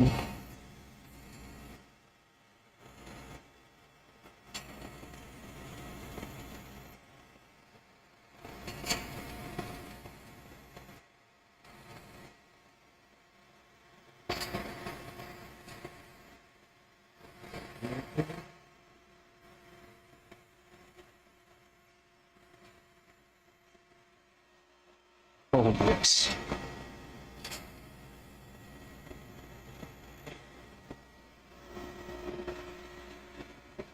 There we are. Okay.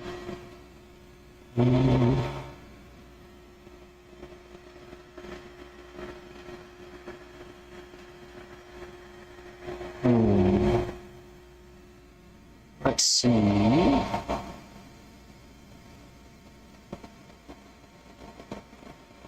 All right.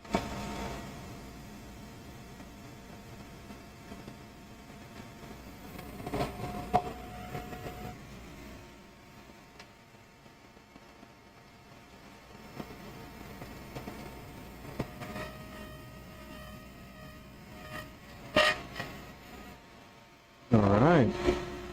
Let's get some captive rings. Now, this might take a little while. Or not. Just gotta take a time, do it right. No putting this Humpty Dumpty back together.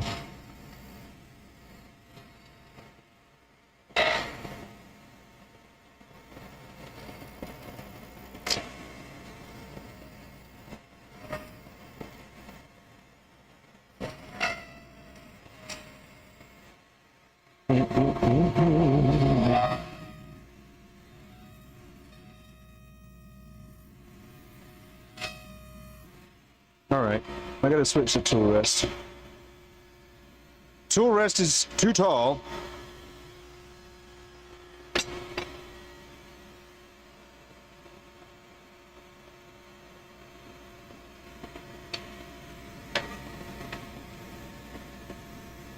And this one's short, but it's better for what I'm trying to do here.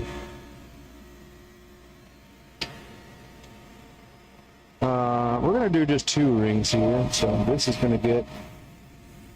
Ooh.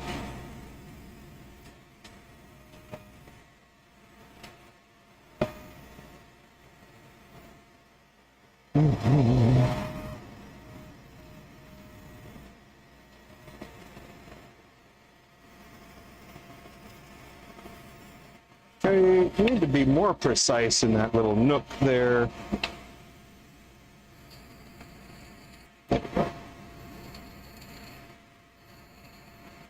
So the goal is to keep the rings relatively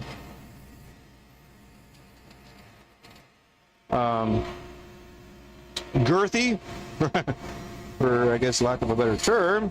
You want them a little more girthy. That way you can trim down the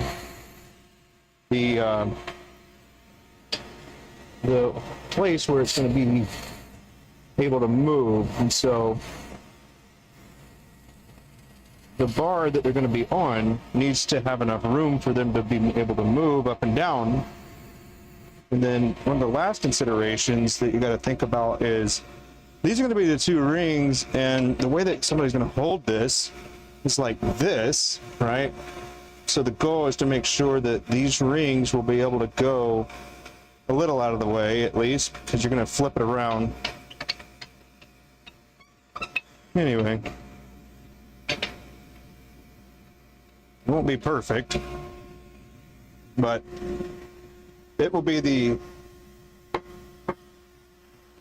best I can do. I don't think I've done this one like this before.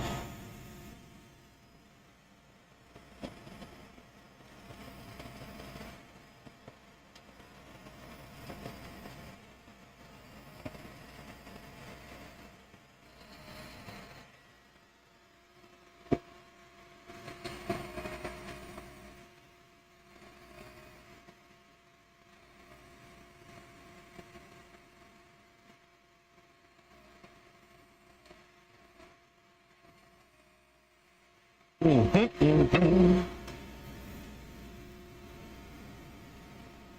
I'm going to go ahead and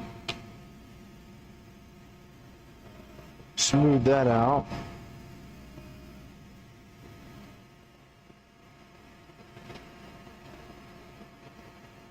Try to take off as little as possible here. So I might have to go a little bit further.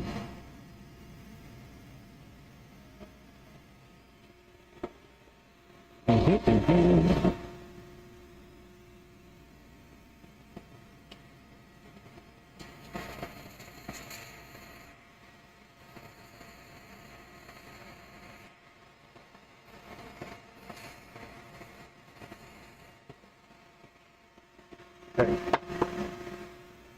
How well does this fit in there? What?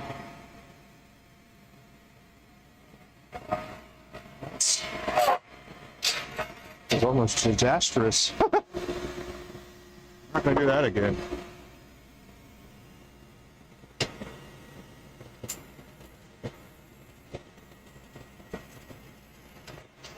All right. We'll be about done. We'll leave the outers at least a little bit larger there. And then get my tool. Oh, what is that? It's a little burr on it.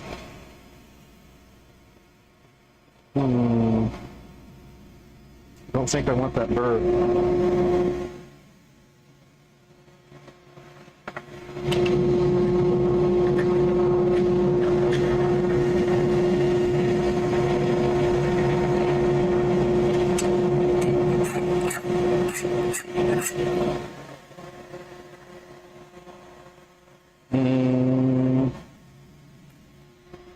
I'm using a file.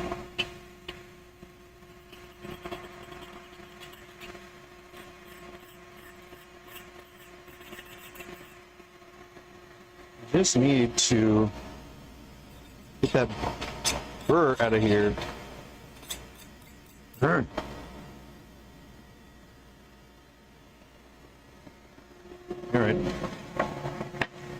Gonna have to do something a little different here.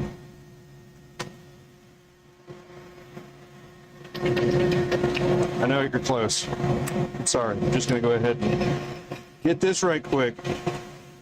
This is a round sharpener.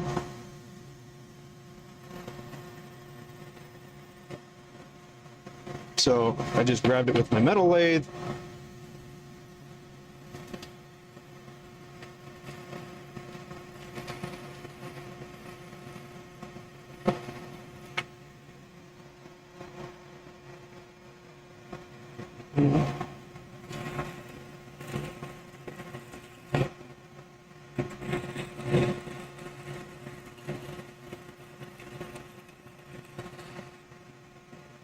This is also just a screwdriver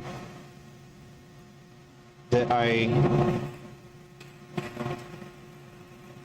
just grinded to the shape that I wanted it to be.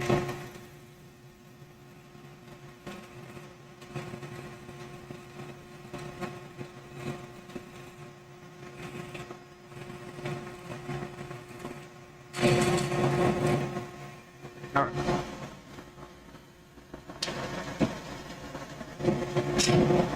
Anyway, this is what I used.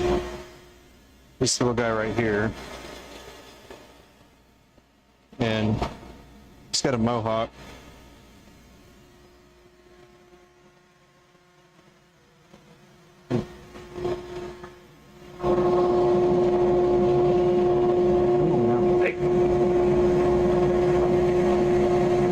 There, good enough. All right, so this is not a tool that gets a lot of mileage when it comes to turning, but because of how small it is in the middle here, I'm gonna actually take it like this, where we're gonna scoop like that, and hopefully it won't be like super deep.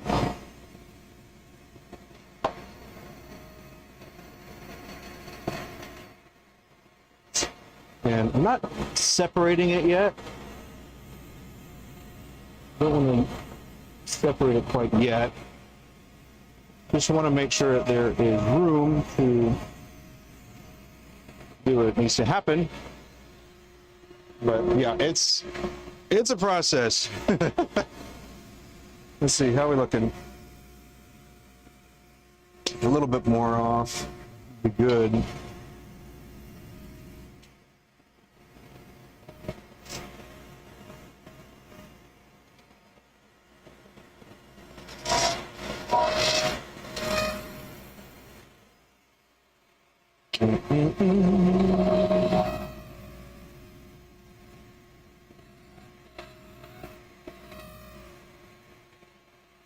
Sweet. All right, now the grips are going to be like baseball grip. Back her up just a little bit because I'll need to reach out a bit more because this tool rest is too short.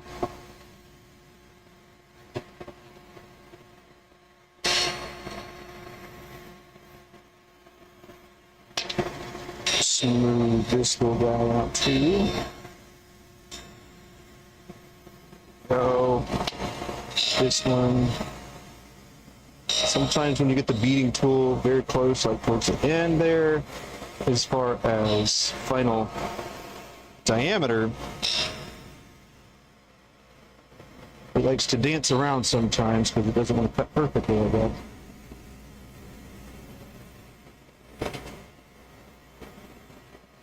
These are going to be very small grips there. Have to switch side to side, y'all. Not like a bicycle. Ah!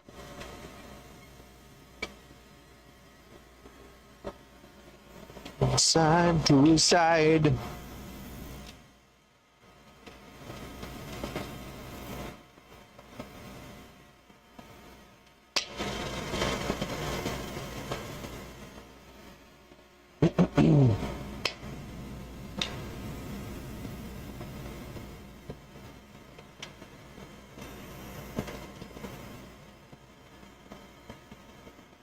Alrighty.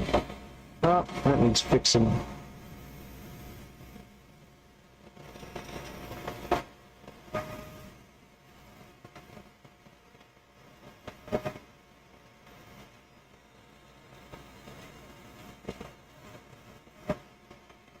Alright, hopping to the other side. Take it on the other side. Took the tool rest to the other side.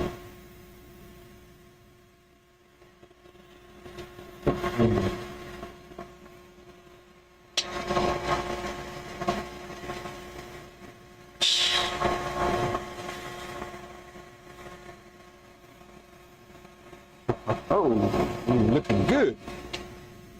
Symmetry is beautiful.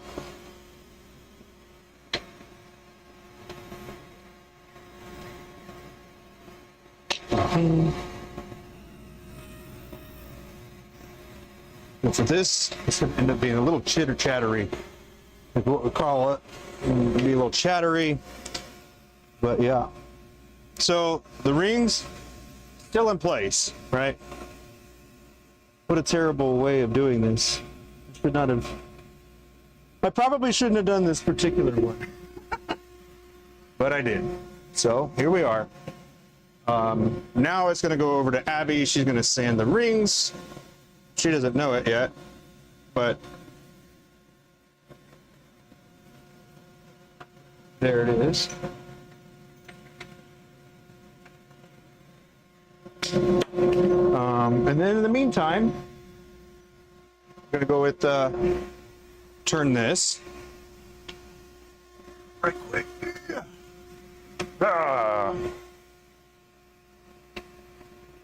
Anybody working on their beach body, working on a program or anything?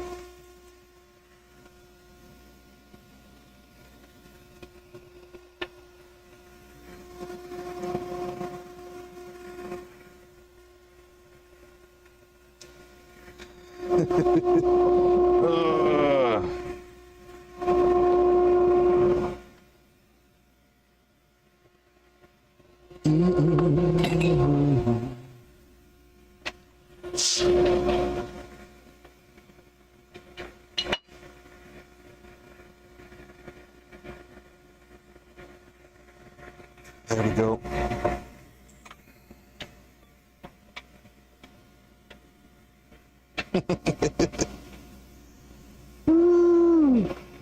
Yeah. Okay.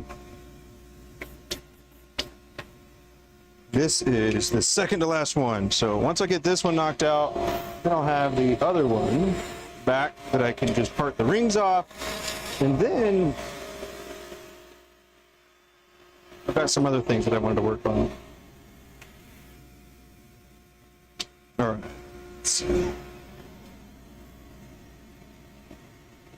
center, then move out, and then move out again.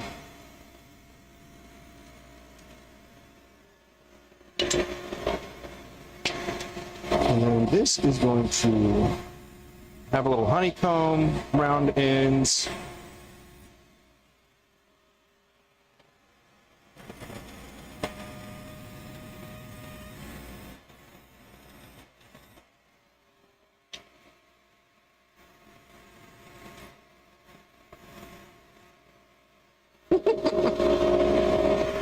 Oh man.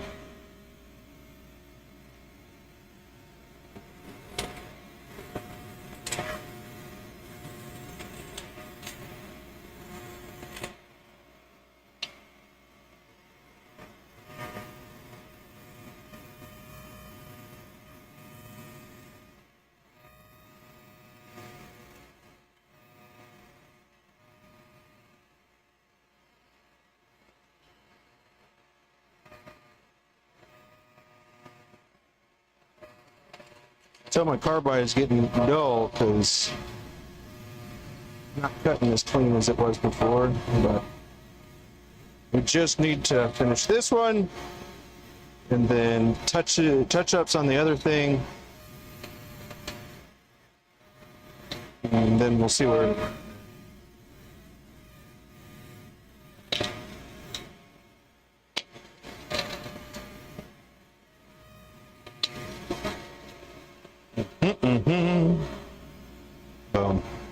Do some round ends here.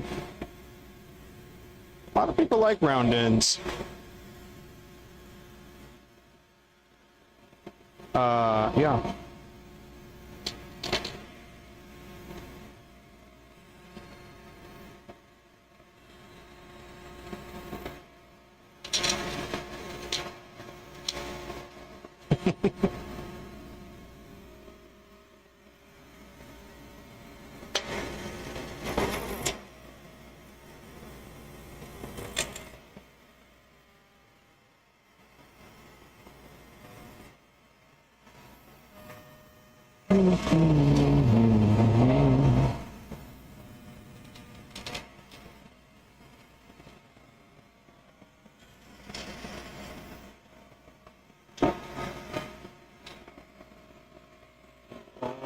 Okay, I'm going to adjust this side just a little bit here. Boom, there it is.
I appreciate y'all being here and keeping me accountable. You might not realize it, but, you know, I got somebody that's making sure I'm doing what I got to do. That's one of the ways that I think of streaming is y'all are there to make sure I'm doing my work. So I appreciate it.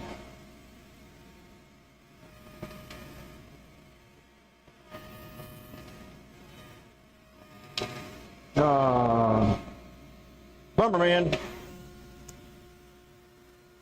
See these foil things? That's kind of why I'm like, oh dang, did I mess up for the other rings? Hopefully it will be fine. Ooh, be a bummer. Let's see how we're looking. Get that. Still need to get that chip out. Come on now.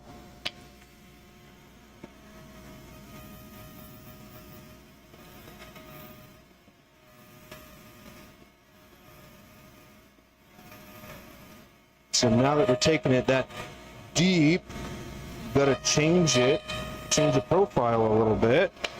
That way everything else looks right. Dang it. See? Now it looks wrong again. Crap.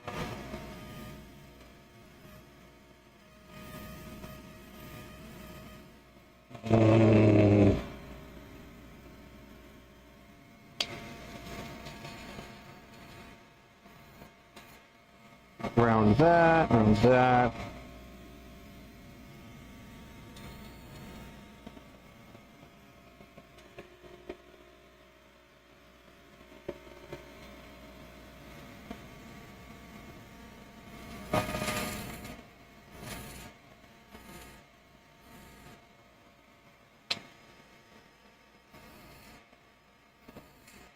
Oh.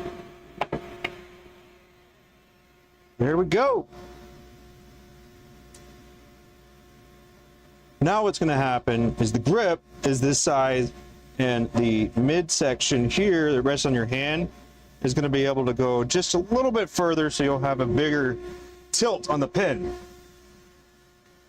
So like if it's in there and this part is narrower, it'll be able to sit further back.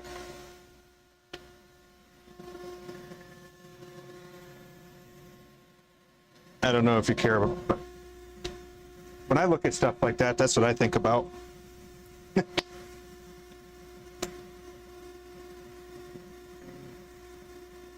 Oh, she's done with it. She's done with it. All right, let's see what we can do.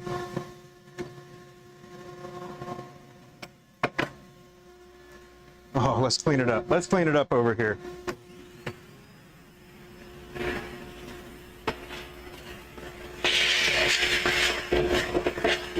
Yes. Get it a little cleaner, you know? It's so dirty. I'm gonna clean the tool wrench as well.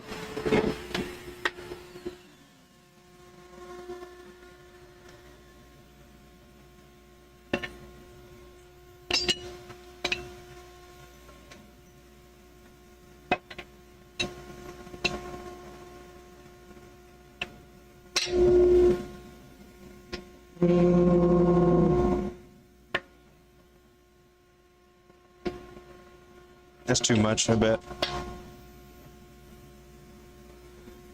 No, that's good.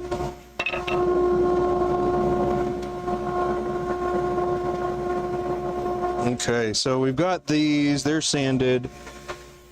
I can also kind of see where my initial cuts were.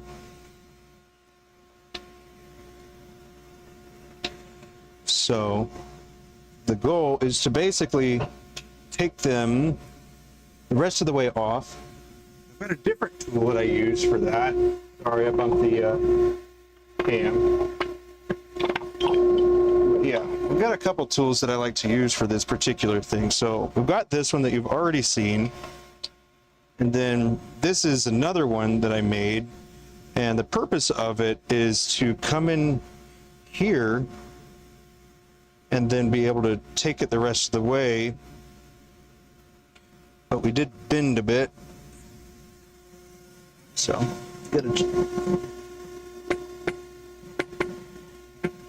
for the record, this is not high-speed steel or anything like that, so the methods that I use are not necessarily the safest. Should you decide to use these techniques that you see me doing, you do so at your own risk. But like I said, this, I haven't had an issue with it. And it works well enough. But yeah, the goal is to just come in here and go straight across. But I've got to prep the space a bit more.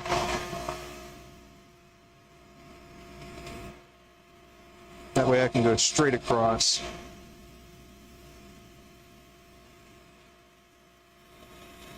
Ow.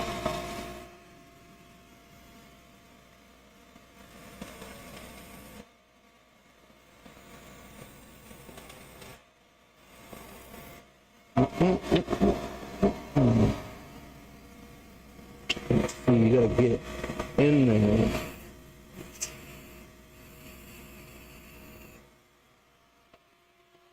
Just gotta be careful.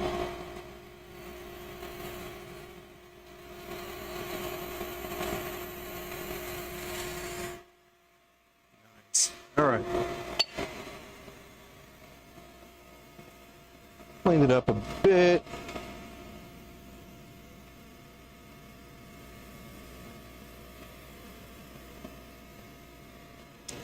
So you can see it under as well. I'm going to try to go perfect. Nice. I'm going to clean this side up a little bit.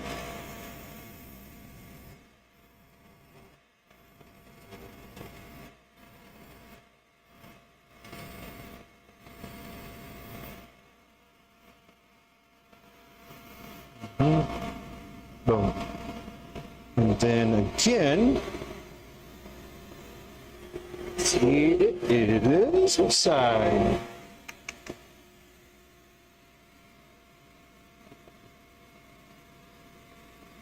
Okay, we will go to this side here.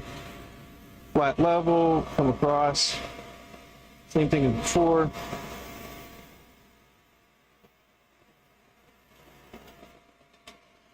Right. Vinny, how you doing, buddy? I'm gonna use this because I gotta take it a little bit back.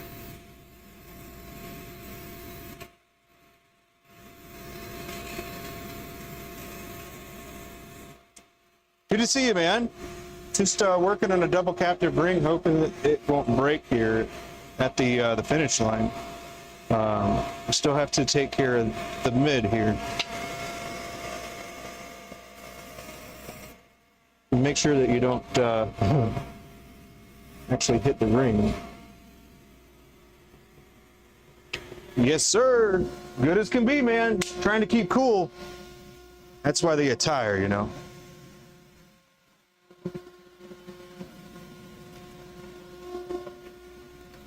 Okay. Sometimes you have to call in a favor from the tape. So we got this. This is back. We're just going to keep it there.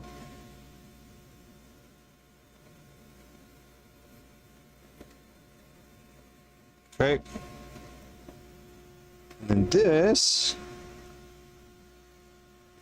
Need a little bit of visibility on the area that I'm going for.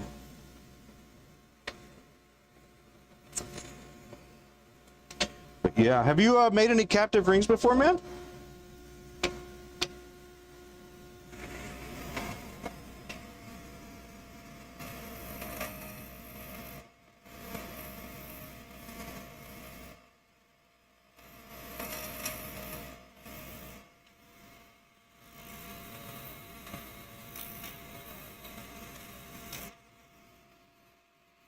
Okay, that looks cleaner. Now take that off. All right, I think a little bit got covered there that I needed to do.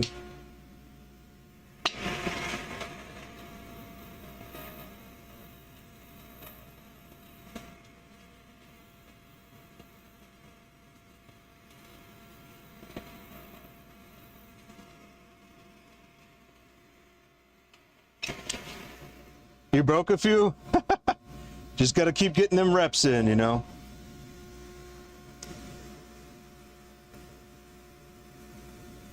Alrighty, see right there is the last thing, I think.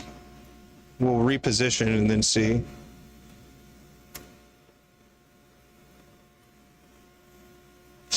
Because this is where we're going to start our up ramp too. We don't want that to go down anymore, other than to level it out.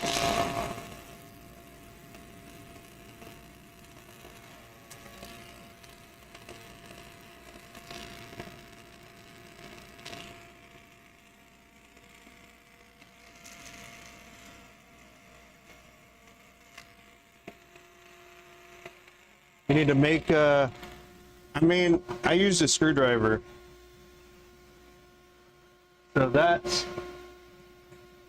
my screwdriver that I use to get in there. And then this is what I use to go like the rest of the way across.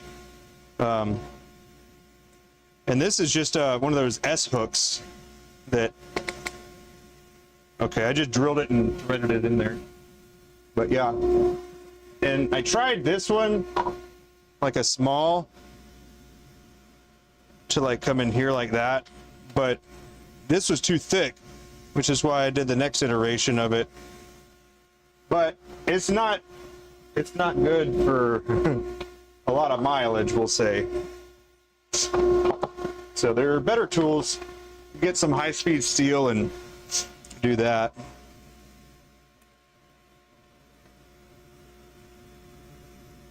Okay, checking out this side here. That's good. There's a bump there, right? I'm not crazy. I need to... I'll just let Abby do that, actually. But I will clean this side up, too.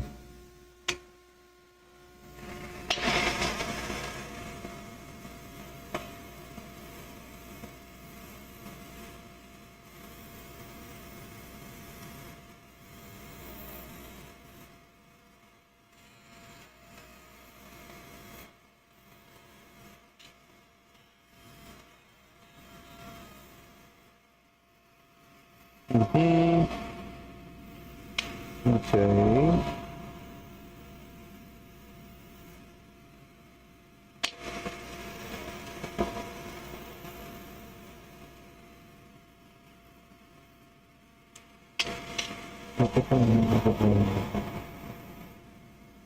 All right. How about that, huh? Looking like we want it, huh? Let me feel this before we take it off. So there. Good. I'm gonna keep everything else thick as I can, I think. Let's see, are we symmetrical? We're gonna have to sand a little under this ring, so that will make it so it goes a little further. It's not going to escape. Yeah. Just need to go a little bit further on that ring.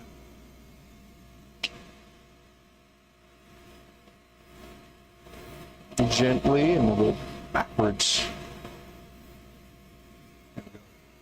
All right, now it's going to go back to Abby, and she is going to finish this up, and then we'll be able to share it completed. So far, looking pretty cool. Got double captive rings there. Getting it smoothed out will help it so the rings can go back and forth. But yes, at least that was my solution. I saw some like Benjamin Best tools that are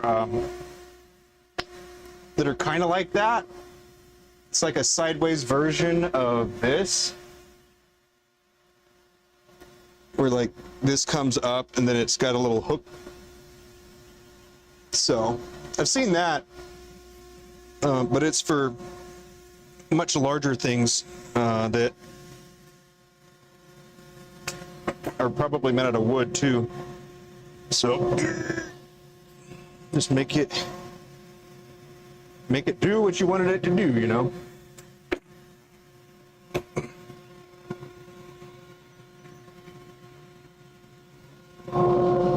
Maybe next time we'll go for 3 rings, or we'll just make the whole thing one giant captive ring.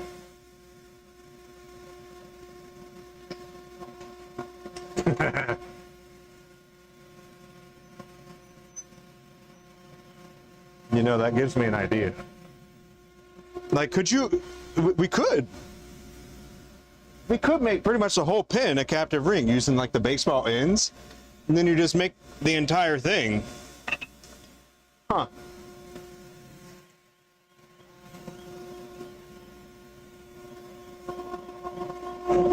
Interesting. We're not going to do this one like it, But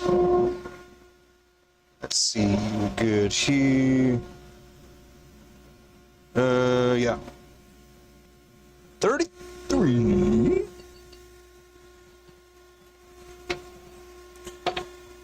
Okay.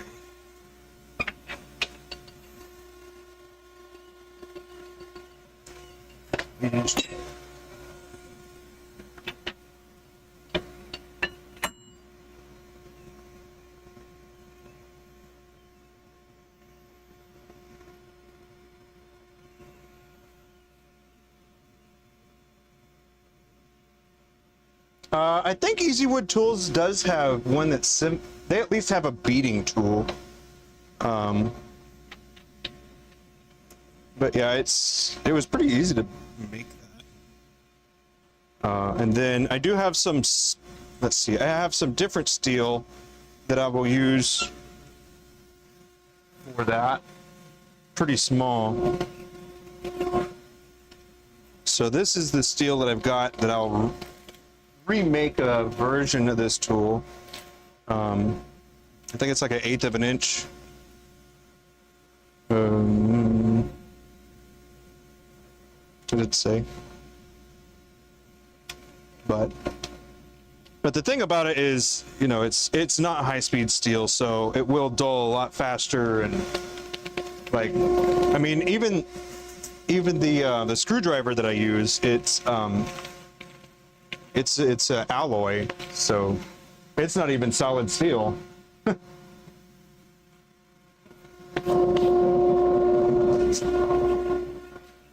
Did you see my scoochy gouge? This is the SKU chisel gouge. Weird, huh? I started trying to make one, but the size was all wrong. This is the one that I had started before, but it's not as drastic of an angle. But I just took a 5/8 skew and then grinded it. This was actually my other, the other one I was using for the rings, and so I redid it. Let's see, we got 33 here. Sweet.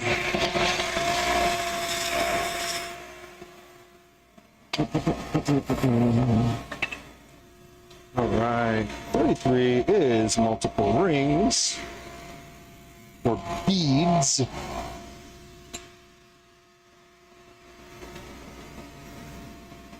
You have seen those before? Dang. Seriously, I didn't know those things existed. I was sleeping, and then I actually woke up and come out here to take a look at the profile of the round tool, right? The round carbide, because if you look at the shape, it's like back here, but it's sharp up here. And I was like, huh, if we could replicate that a little bit. I've changed this one a bit since, but that was initially what I was going for. But it wasn't thick enough.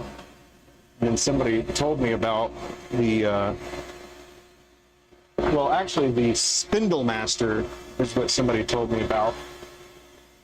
So, the Spindle Master, and then this one is the Scoochie Gouge. So, I mean, it sounds silly, but that's what it was called.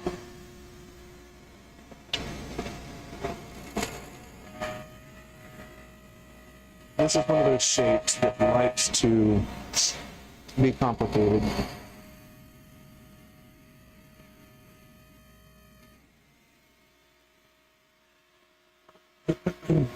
But I was thinking about that because I was thinking about a video where it's like carbide versus high-speed steel. And then it was just going to be like my take on it. As far as like where you would start, maybe, where you could start, and the ideal for different materials. Like wood, for wood, high-speed steel is fine. It's nice, but you know.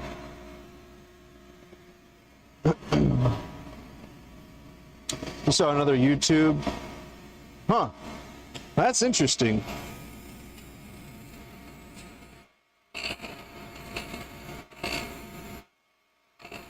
Because I was in my dream, I was like figuring out how for people to be able to have like something in the middle that would start preparing them to like go more carbide or go more high-speed steel, because I think it is a medium meaning like is a tool that's kind of in between those two. But yeah, I have not used it enough, and I think looking at the shape of it, it's messing with me when I'm trying to use it.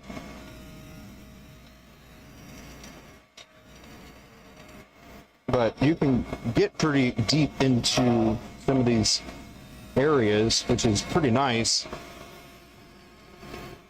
And that's kind of the reason I like the round carbide, is because I can do most of the detailing I need without having to go back to the diamond.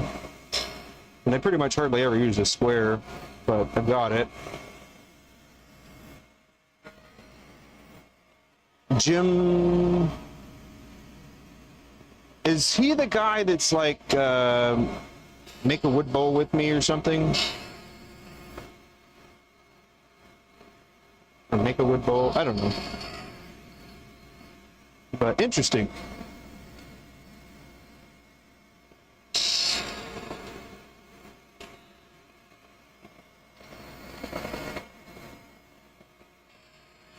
That one that I showed is from Crown, which is England company.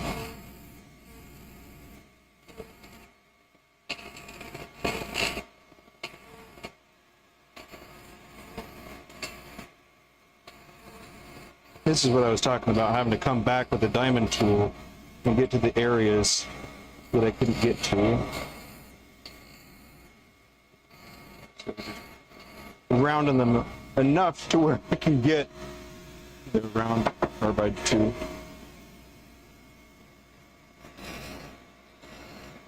This would help a little bit.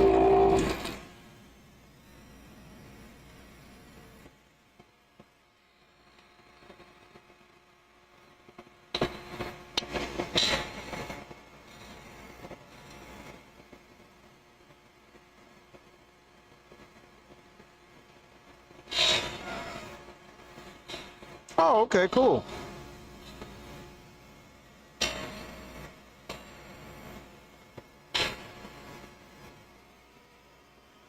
Let's see, his inlaid rim, huh?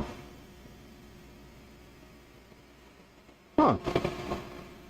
I have to sneak a peek at that. Sounds neat.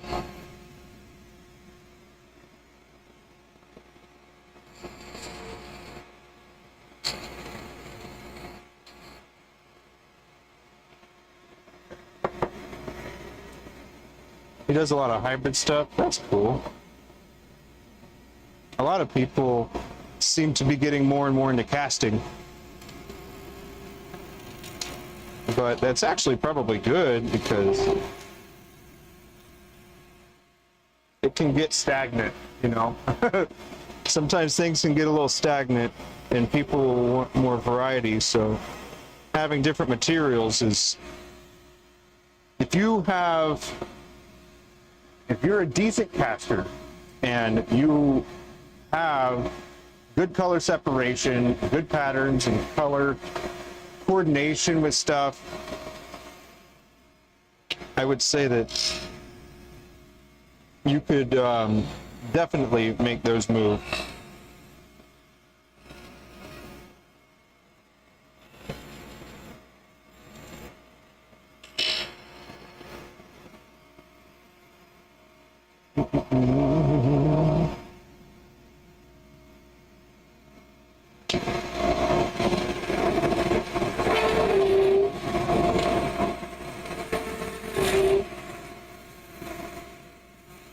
But I mean, as with anything, you're going to have to take the time to learn how to do it if you don't know already. Or you could find somebody that's willing to help expedite your learning process. But I'd say one of the drawbacks of that is you won't learn all the things not to do. So if you start deviating and making something that's not what you were originally learning or was taught, then you'll end up starting to run into those things that you didn't know, if that makes sense.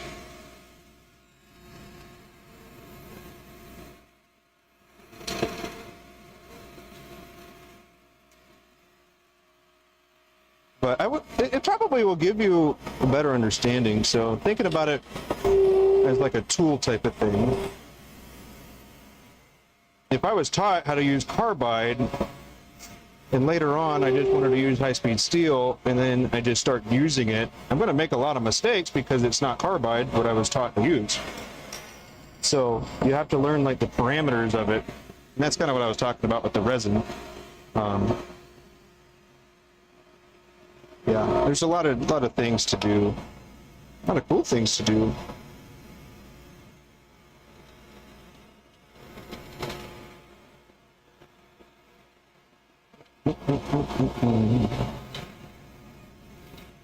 But I use the blanks that Abby makes.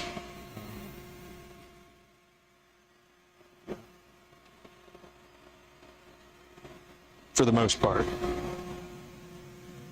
Sometimes I like to do different stuff, but if it is a different material, it's usually not resin.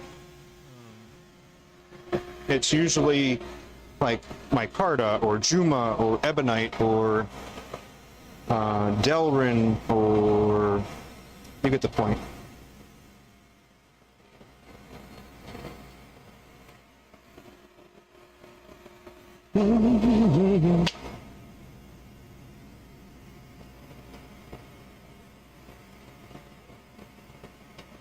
Sorry, I have to clear the dust collection, and that's the view you get.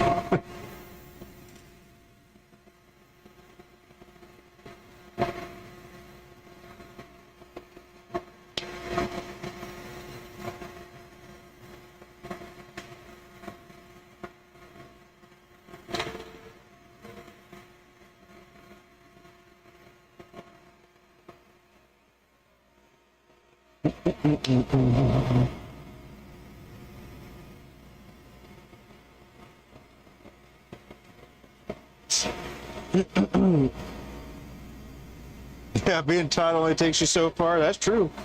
That's true. It's not until you start something that you realize that there's so much that you don't know, which is kind of the excitement of doing it in the first place, isn't it?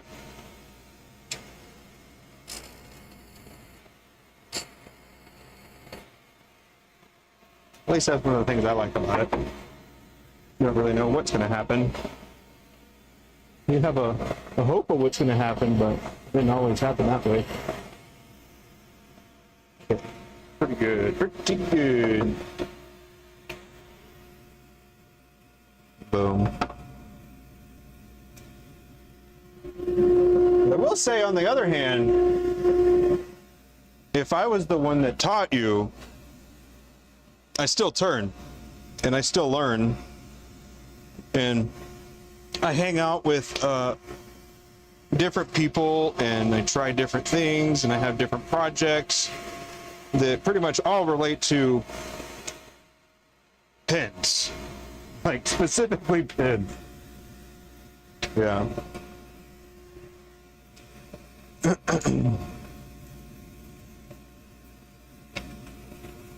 It's not a chip out, so we're good.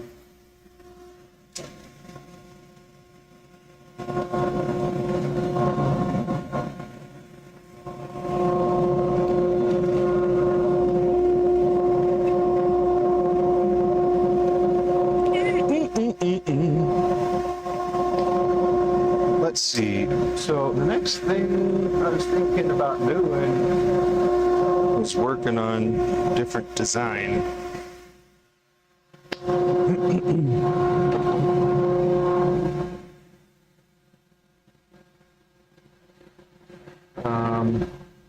Let's see.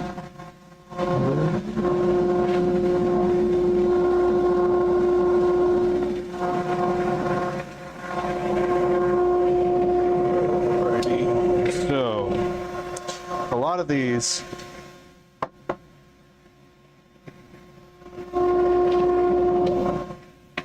I've got to go through some of these. I can turn off Morty though, make it a little nicer.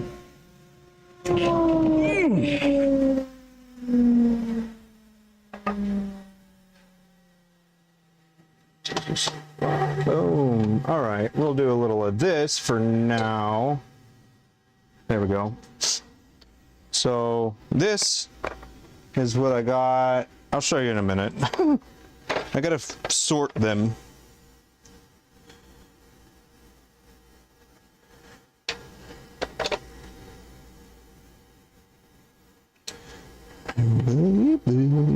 Oh, that one cracked. When you try different stuff, sometimes it just doesn't want to work.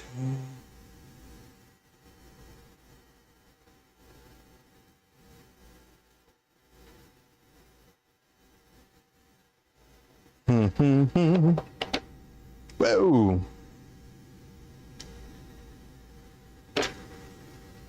Let's see. Where?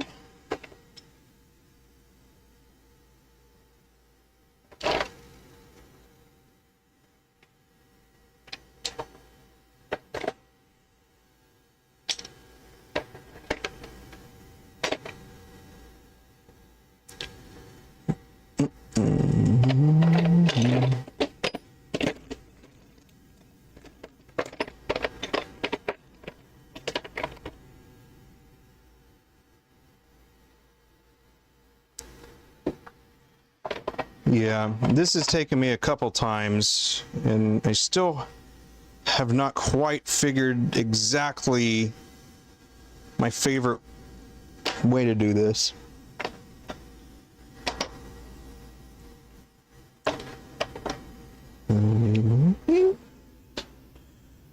Yeah. Right on. Take care. Nice seeing you again, man. Have a good day.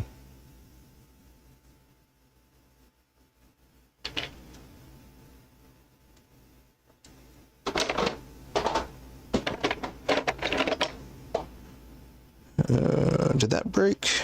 No, that one didn't break. How about that? I've had to refine my process. Whoa, I guess you're gonna be close to me. Sorry. This is where my metal lathe is.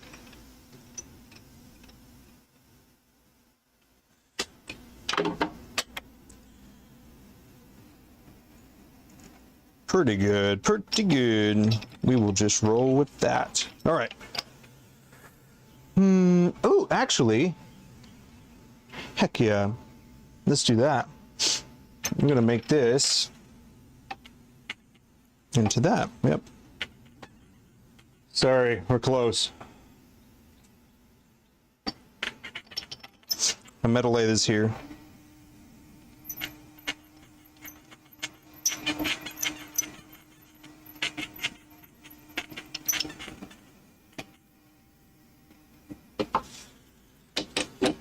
Okay.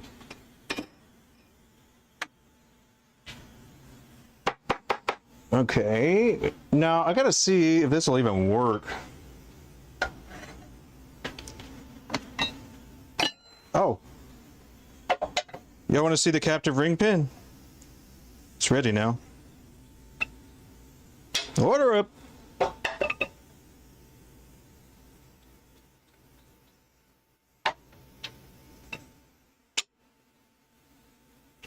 Almost.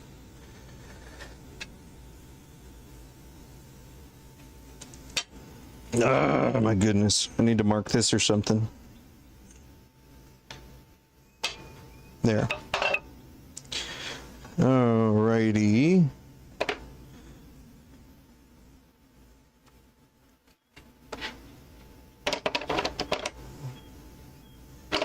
So these are all different tests. Come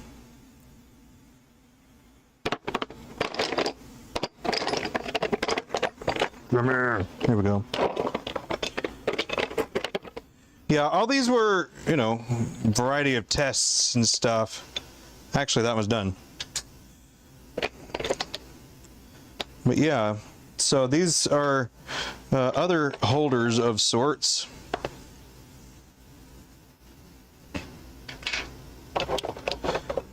And these are mostly, hey, cool, already drilled. So I'm just finding the ones that are already ready. Like some of them I have partially drilled, and the others that I need to finish.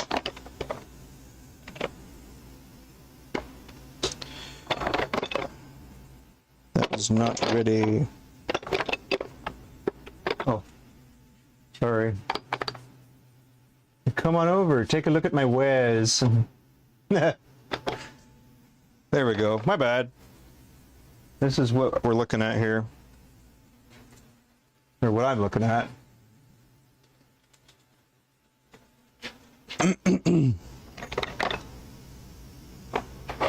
This one's a little long.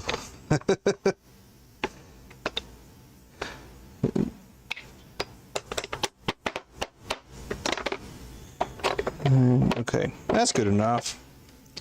That's probably more work that I'm going to end up doing, perhaps. But I did have another set of them somewhere. Aha. These were my pencils that I was working on. So, cool. We'll get some of these things worked upon. Hey! Oi! Hey, what's up?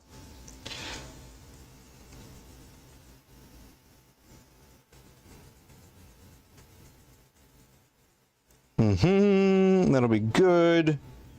This one needs something else.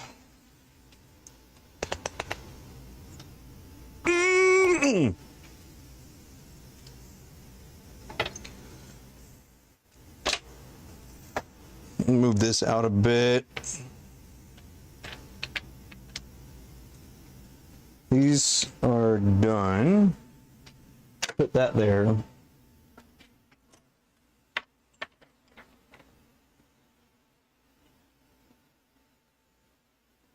Why are you there? You should be there. Boom.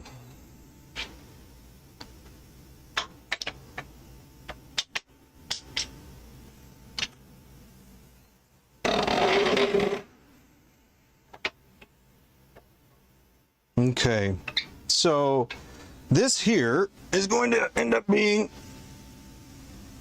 there we go.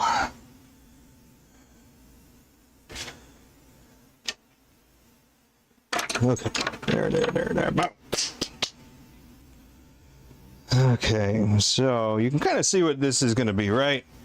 We're going to rotate our carbide right quick. So I got to sharpen my tool, man.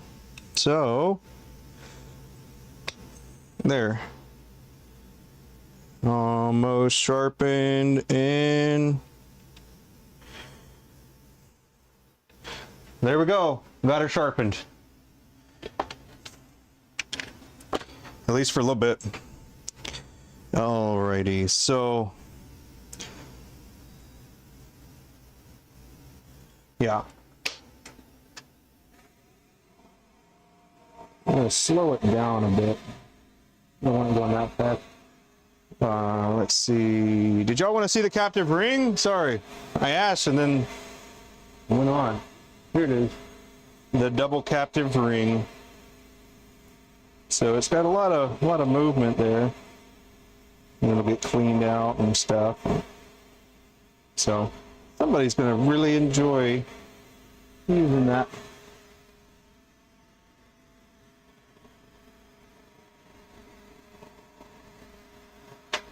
I gotta take the bushings out of it real quick.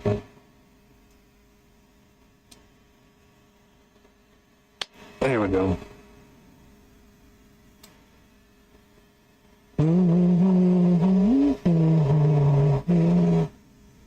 How long have we been filming? 3:45. How about that?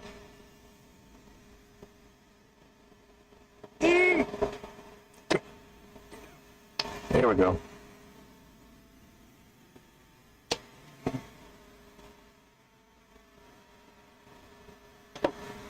All right, where were we? Very well. And smooth this out.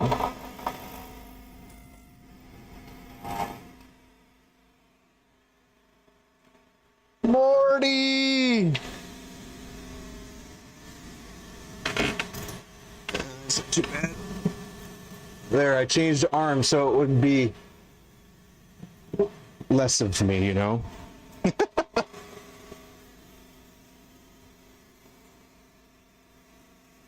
Morty!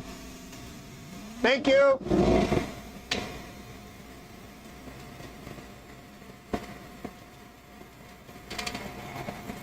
Nothing like that new carbide look, huh? Really cleaned her off. Ow. Ah! See that crap? It happens. It happens. Who hates it, but it does.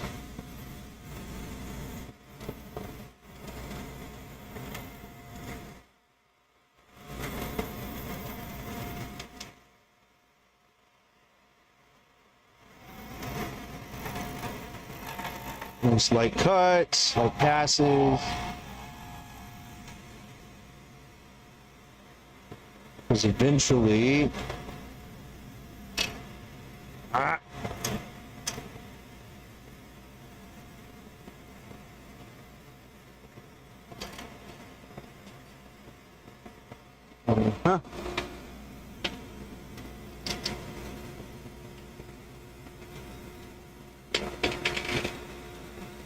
Jeez.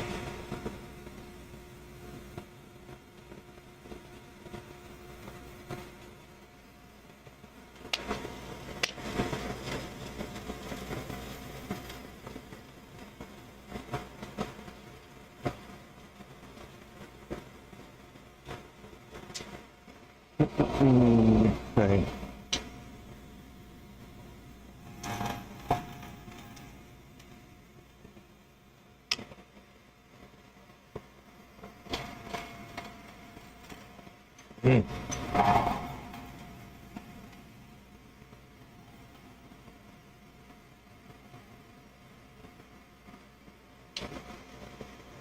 Come on. This is smooth.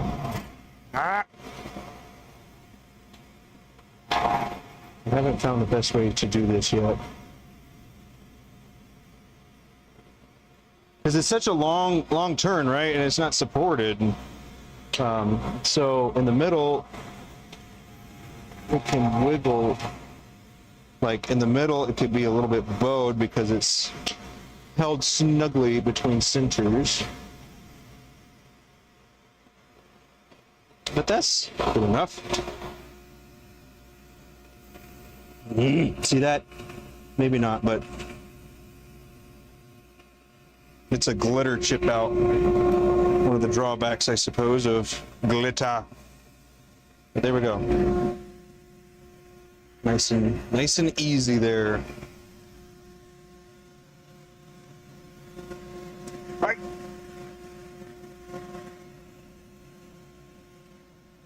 Yeah, this should be pretty fun. It's one of the different designs we've been working on. I mean me. But there are different things that are also worked on concurrently.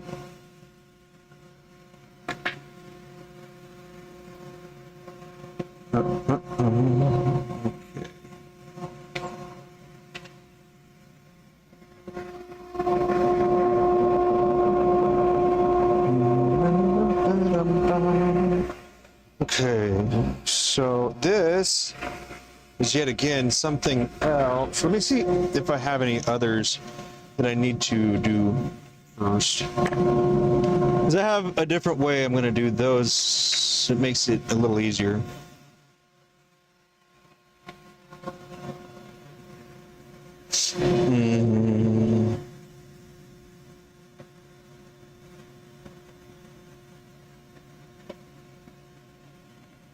Yeah, we got a few. We've got a few that we got to do.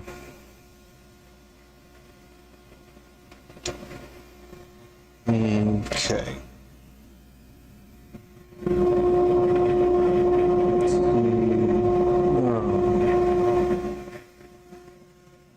All right, I'm going to use my other lathe here to trim off, make it flat.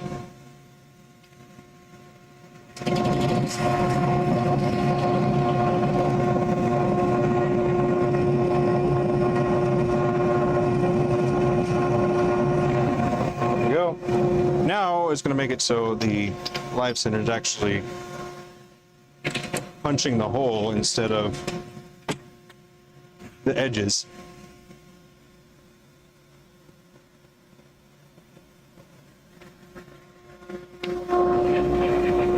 But this is a mandrel that I made.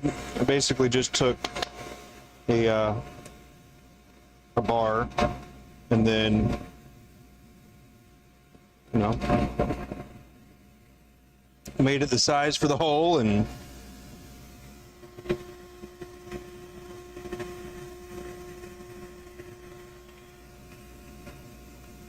right.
Okay. Take care of the back end here. And then we're going to work on the grip up here.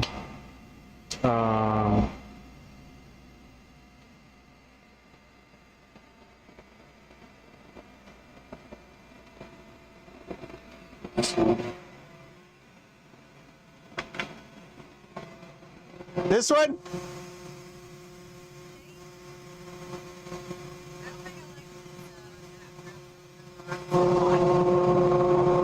Well, tell me. Like this?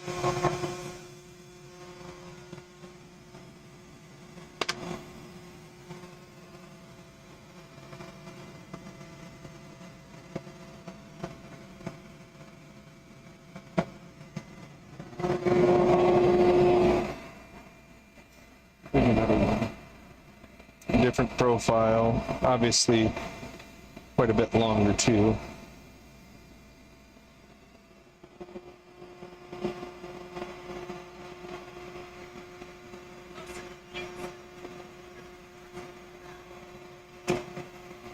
All right, we're going close to the end here.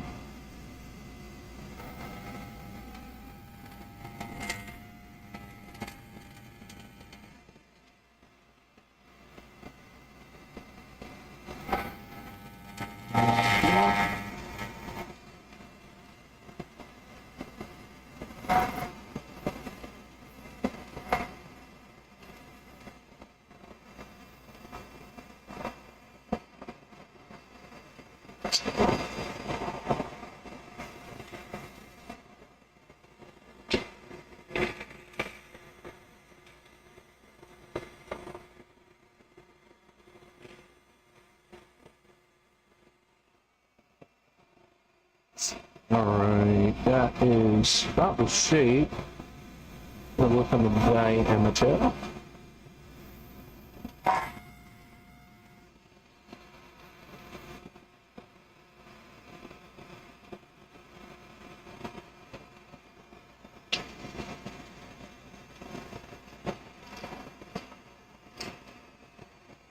Let's see. Okay, I gotta take a look at the back end of this and see how.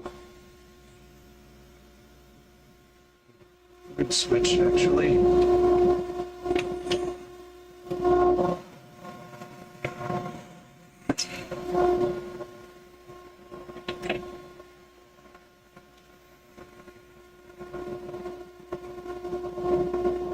There. That makes it a little easier to see. So be careful doing this here because this back end is already set to a certain, I've got a recess in there already. So I just need to make sure that I don't make it either too small, have a little bit of I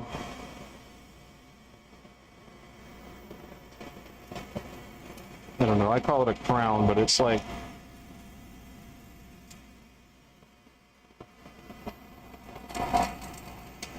an elevated spot.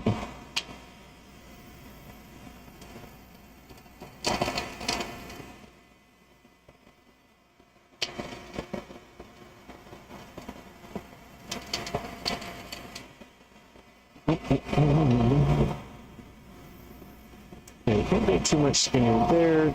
I'm just going to make the taper look right.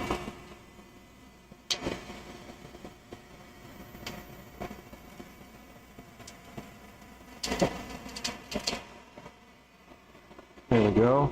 All right, so the last thing that you can do from this point is actually take a file and smooth out some of the ridges here. I think I want to bring that back a bit more before I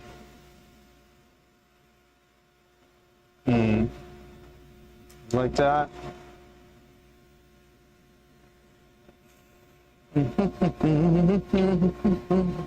And then the diameter of that. So just a little bit more trim in here.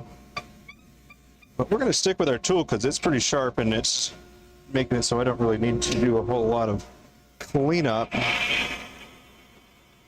going to steepen this part up a little bit more.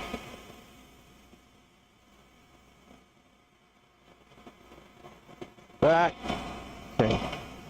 Once we're close to the final diameter like we are here, I like to start back here. That way I don't have to make that fit a taper from that end to the other end. Sometimes you can take a little too much and then that'll mess it up. Kind of like that. A nice long drawn out taper here.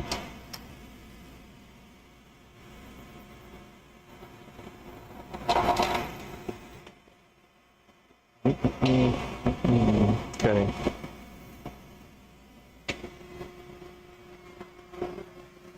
gotta say,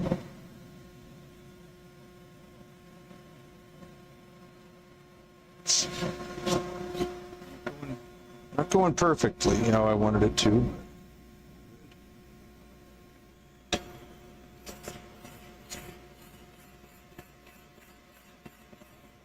So this is supposed to be turned smooth, and this is like a lower part.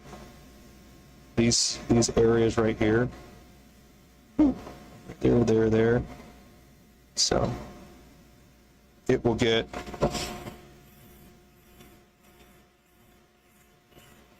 smoothed out a bit.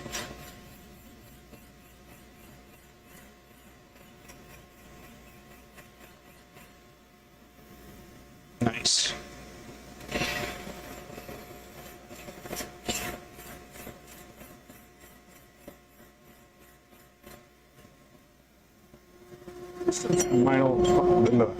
Some final smoothing out areas, I reckon. And this will give her some ability to adjust the shape should she go for that.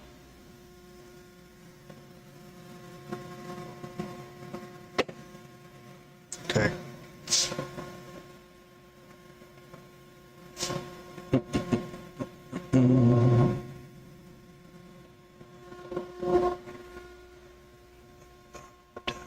Let's see.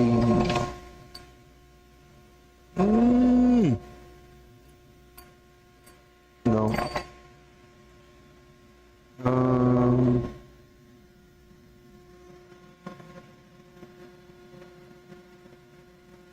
Okay, that's fine.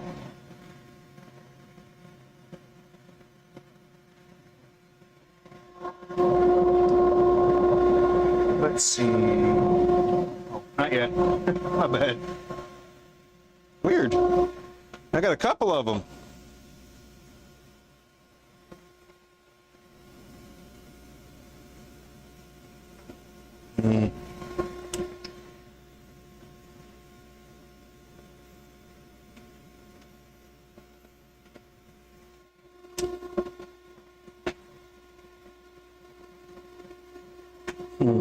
All right, gotta hop on the metal lathe again, trim this back a bit, and it doesn't have to be perfect because it's about to get turned again.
Boom.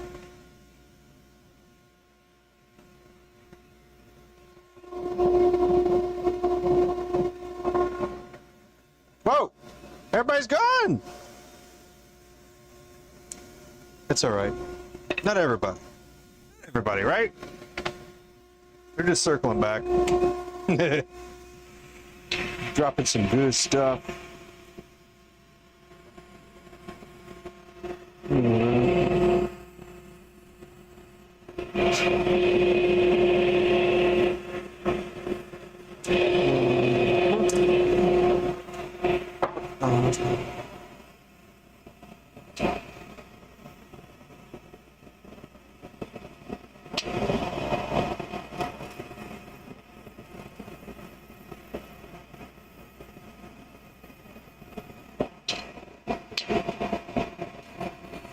So again, the middle is going to be the area that likes to come out.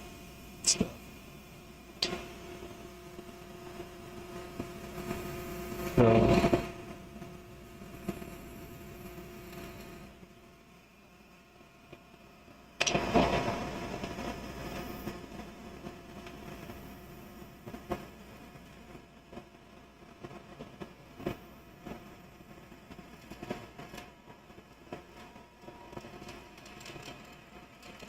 clean and pass. Go for another one here.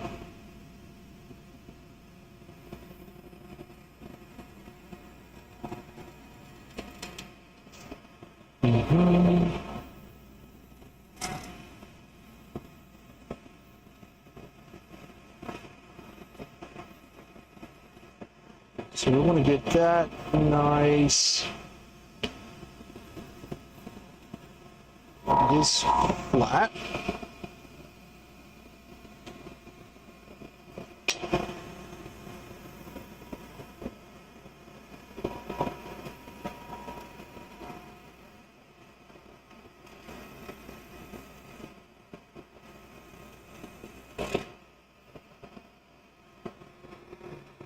Okay.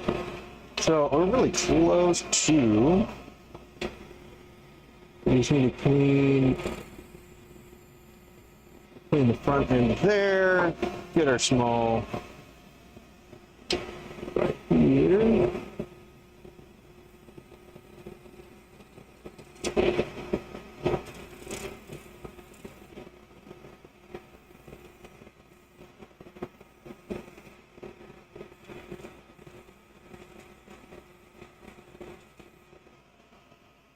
Oh yeah. Just me, or does it look like it needs to be tapered?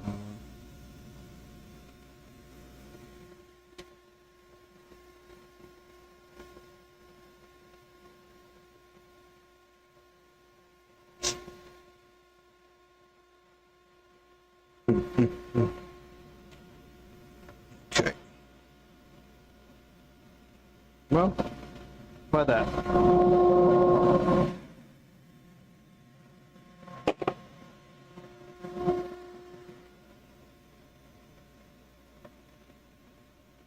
Okay, that side is fine. I need to trim the other side.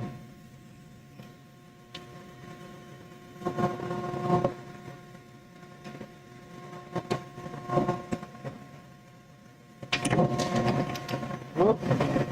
Sorry about that.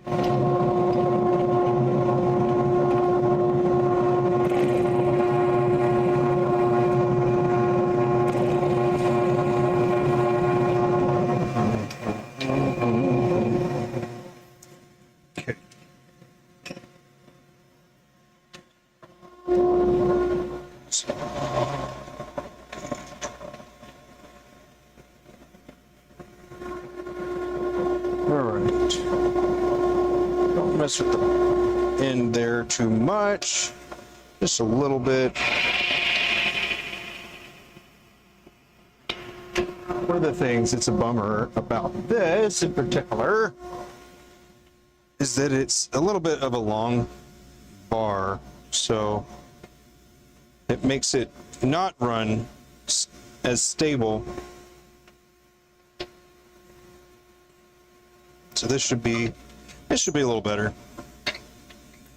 I'm gonna have to cut this down a bit. Too much sticking out. This will hold it more stable.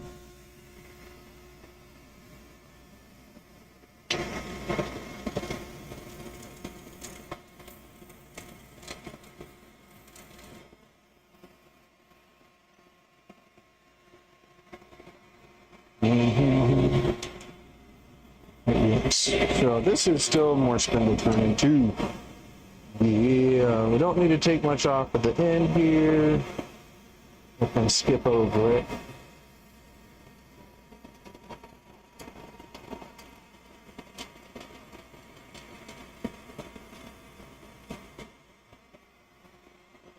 Okay.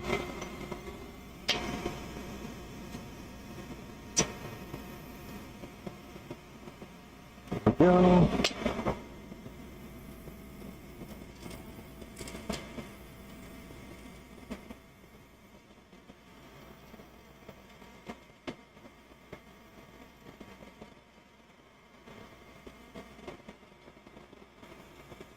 Knock the corner off.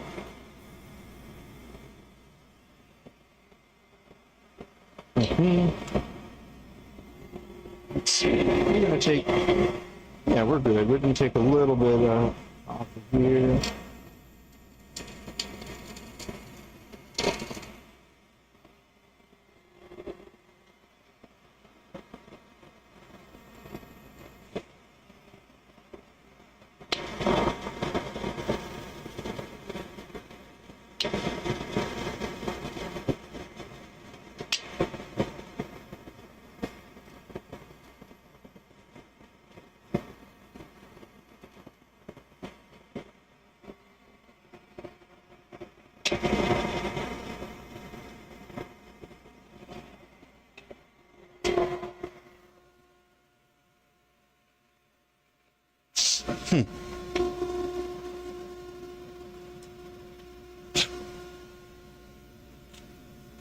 Boom.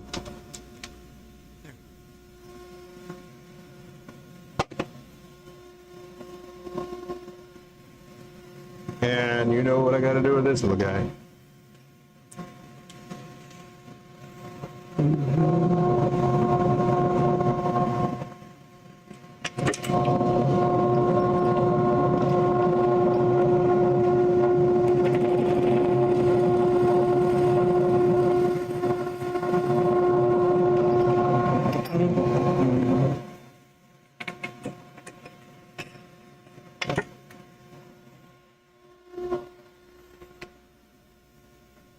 By the way, over there is where my metal lathe is. I don't want to reposition all the cameras, just so I can trim some of these surfaces here.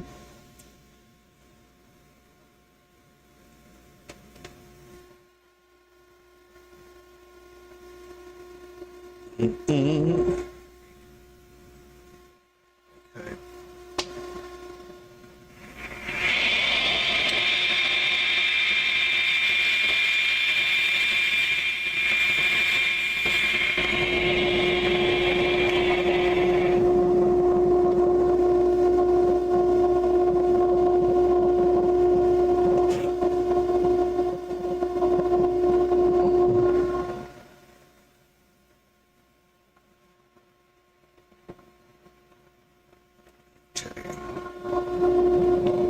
Oh. No, I don't need to. Good.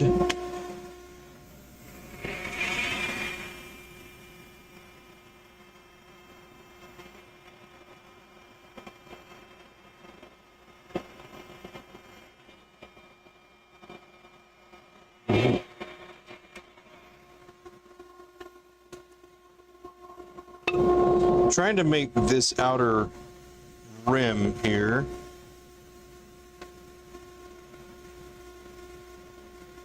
the diameter I want it to be.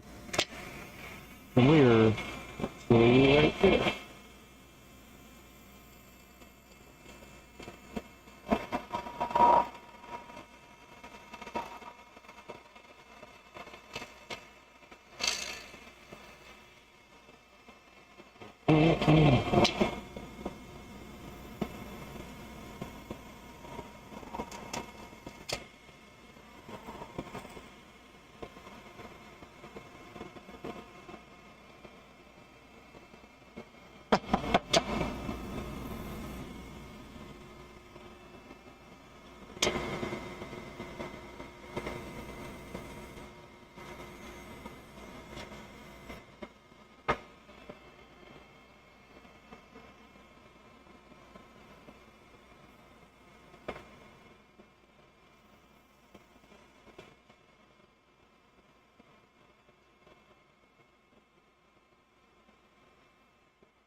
Oh.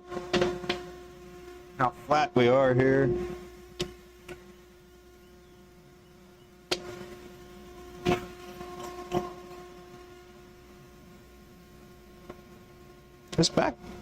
This end feels pretty good.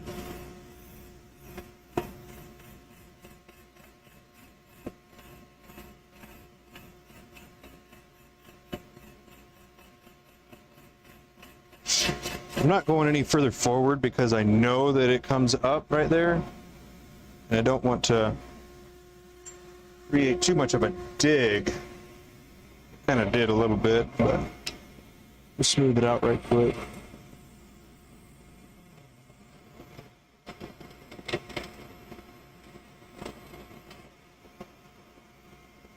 Very nice, very nice. Good enough to go over to the sanding station.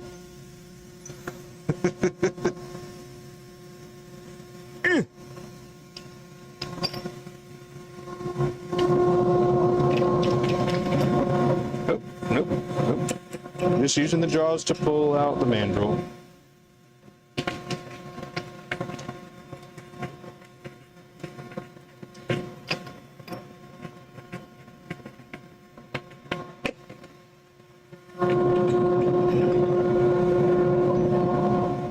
You look good today.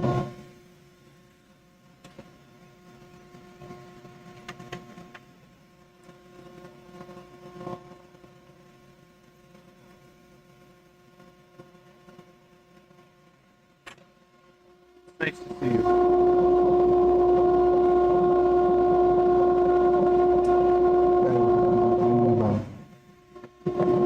Okay. I mean, we did those that way.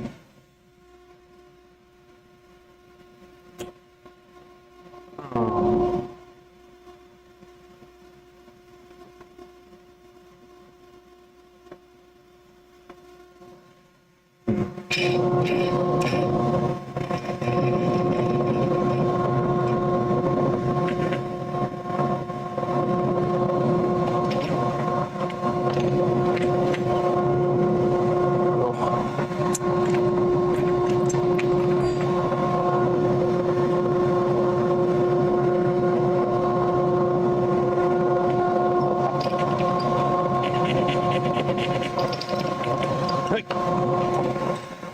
Oops.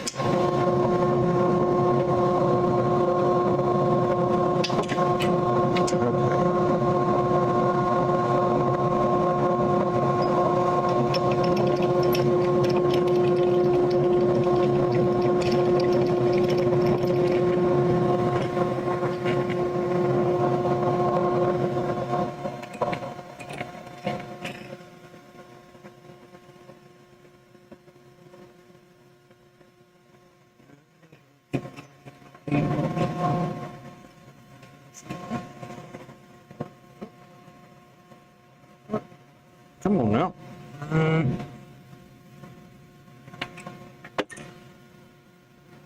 Never mind. Jump on the fire.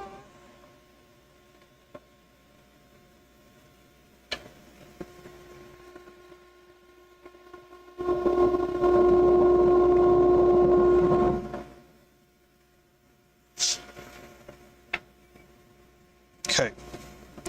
This one is a little different, but we're going to try to make it good.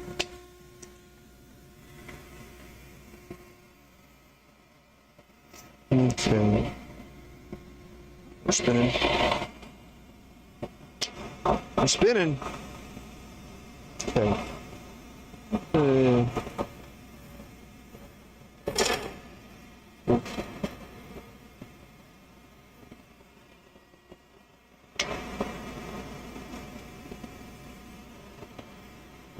So this is going to go from there to there. Hopefully it will get down, have a flat end. Right?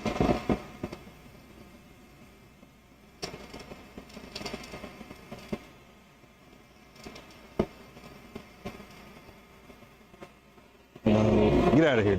There we go. Okay. Take this down.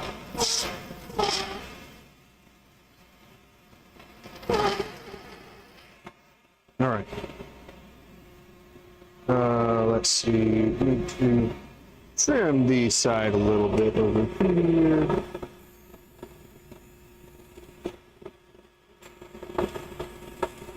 Nope.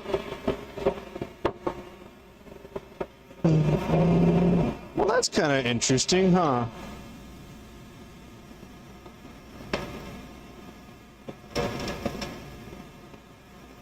Now, when we start talking about like obliques and stuff, it's not unusual to see shapes like this.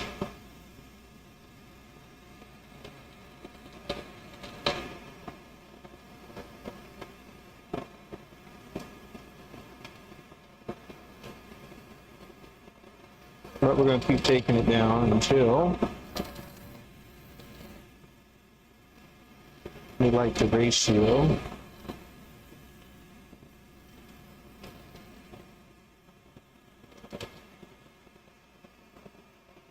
The back end here doesn't really need much of anything, I don't think, but we'll just do a little pass and see where we are. Yeah, good. Yeah, not really much of anything to address there. Just need to make this side a bit narrower.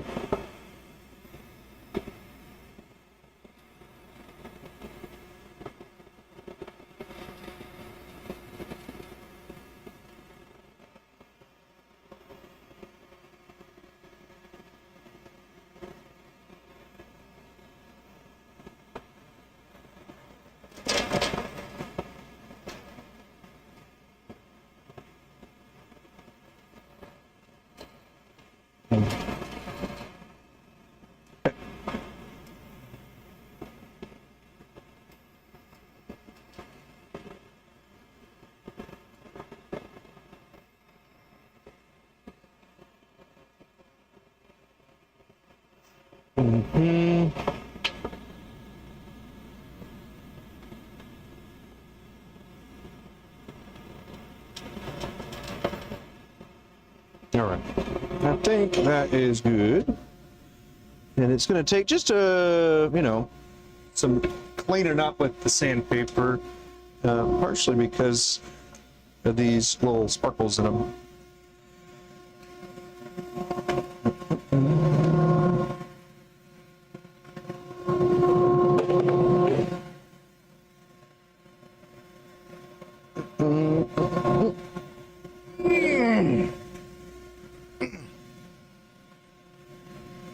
Yeah.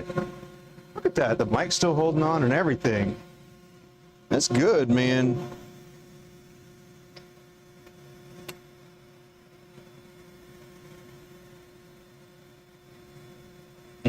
See, I did these right. I didn't do the other ones as right. Kind of messed up the sequence.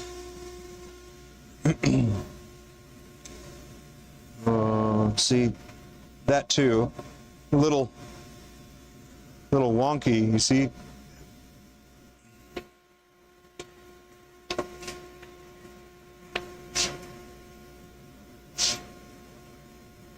So you got to make sure that you're not pushing too hard to make it super right around. It needs to be pretty flat. So to about right here. Yeah.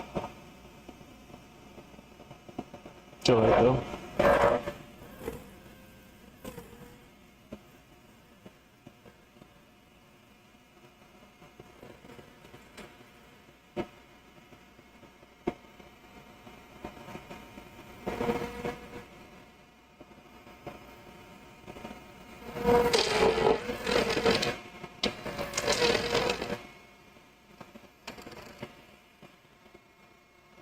So we're going to do just a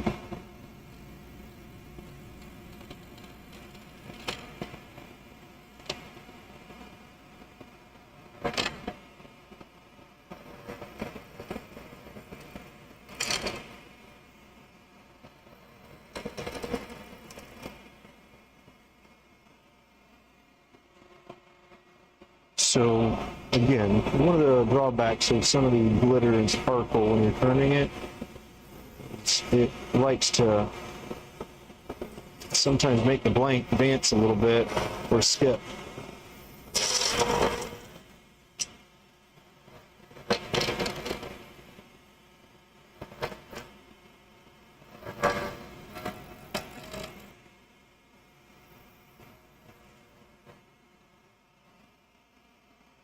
See, we try this longer than usual. We're gonna embarrass ourselves. We're gonna do it. We'll see.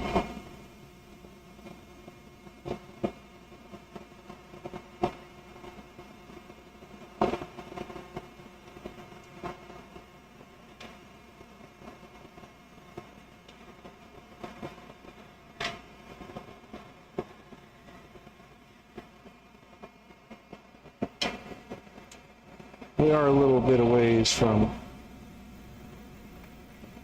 See, this doesn't. It doesn't really help with the glitter. If anything, should probably just stop and then sand it the rest of the way. Woo! What are you doing?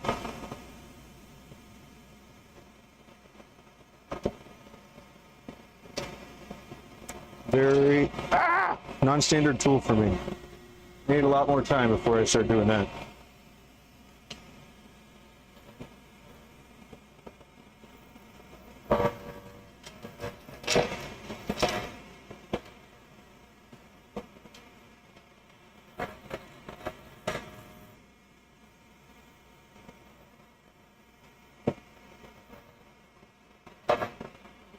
That's why you can sand the rest of the way sometimes, and that's just what you should do.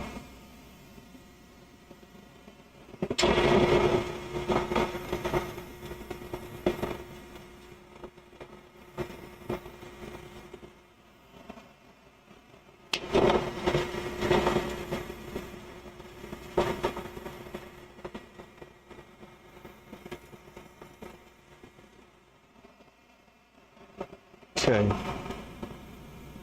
Just clean this last little bit up here. All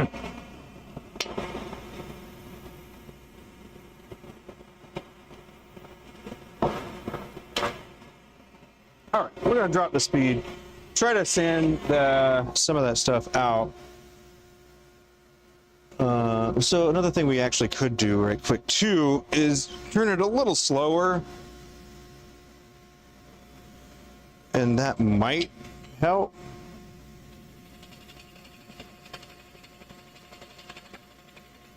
But I can't put a lot of pressure right there. Cause it to flex too much. Okay. All right. Well.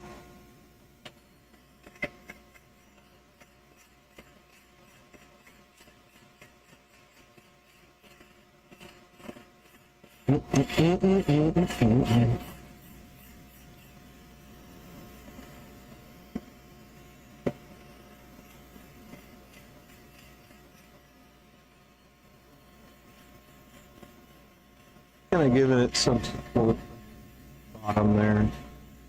That's where it chipped. Where it chipped out. But I think we can still fix it. Worst case, we can't.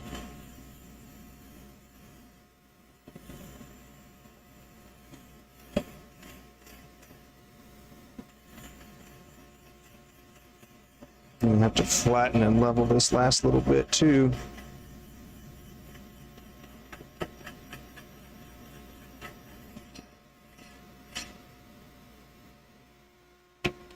Let's see.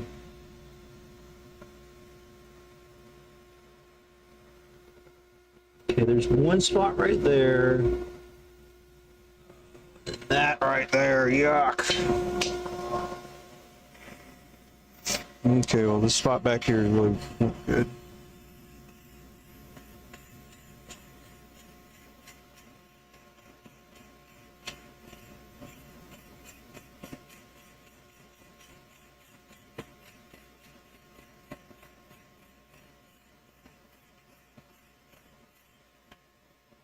Oh, you can actually see it where that white line is.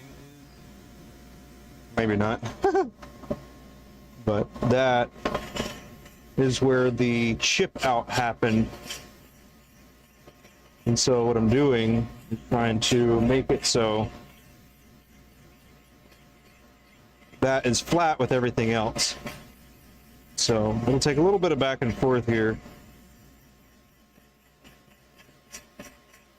Sometimes things like this, you're like, should I have done it? You'll sometimes end up spending more time trying to fix the problem than it would to start all over again, which kind of frustrating, but is what it is. But it also makes it so that's a lesson that's learned. So I'm not in super production mode right now, so you can see what I'm talking about right there.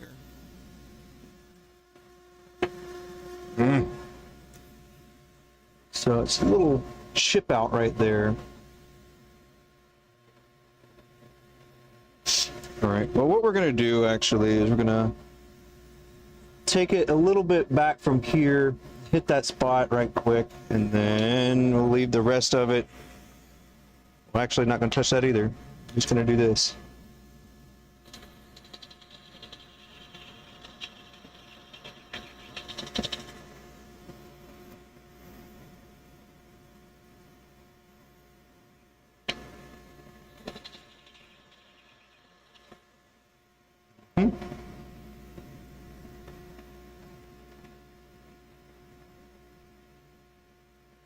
All right. Well, if it doesn't become anything, bummer. But it should. It should, right?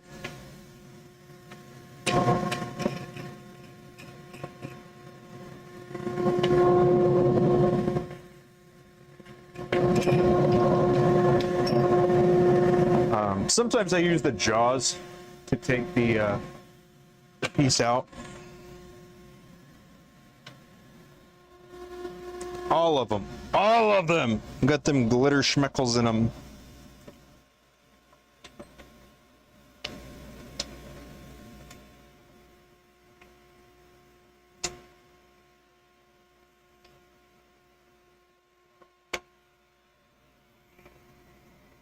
All right, let's get her turned up.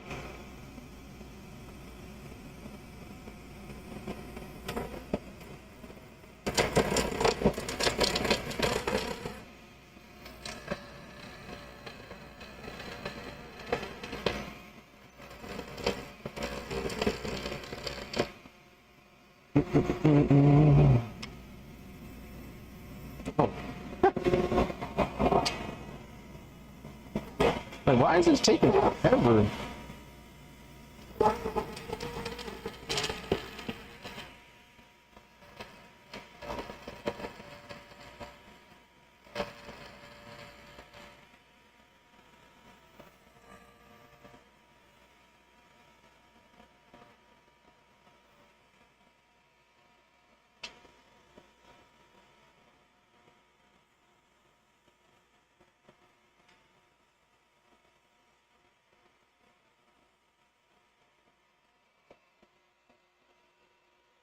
See, I like this shape, man.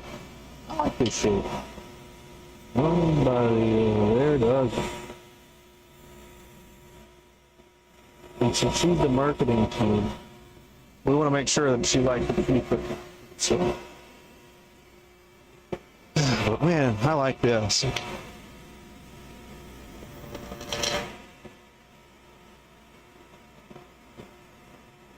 It's just a look, I don't know.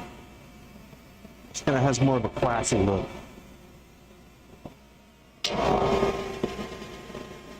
Let's see if we can be gentle here.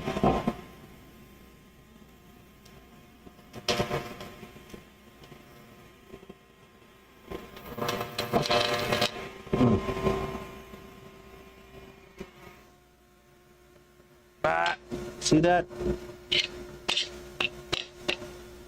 flat. Why? Damn it. Ah! That's part of why.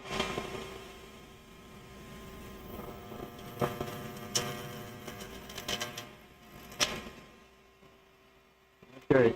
No, back in with the handy dandy. Ah! See, that's bad. That's bad right there. But that's it. One spot. Better than the other one so far. Goodness.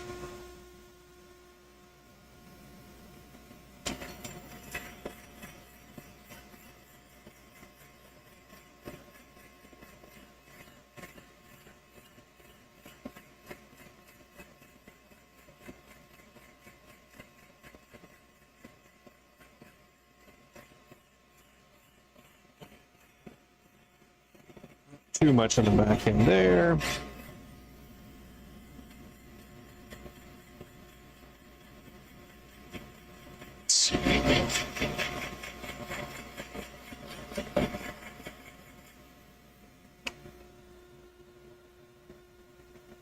Did you get it? Almost. Almost.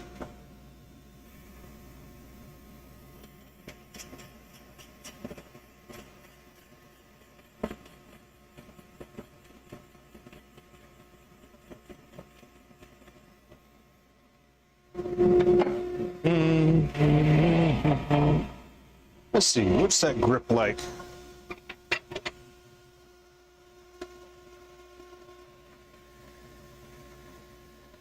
That's nice.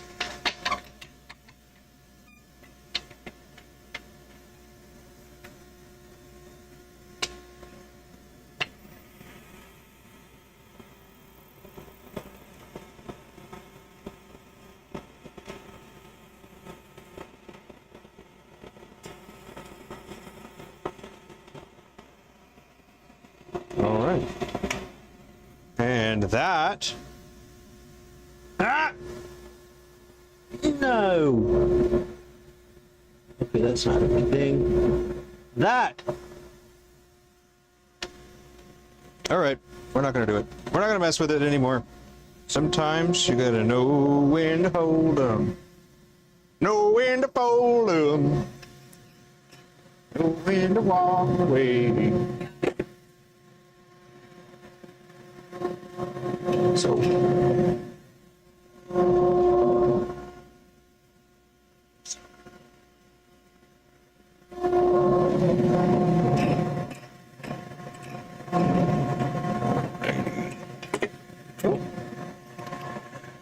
I'm gonna trim this back a little bit.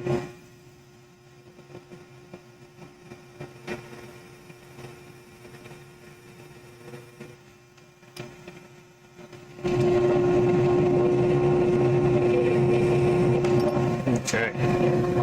So if I could trim this back enough, then I can address the rest of it on the lathe here. I'm gonna leave that alone. I'll leave that alone.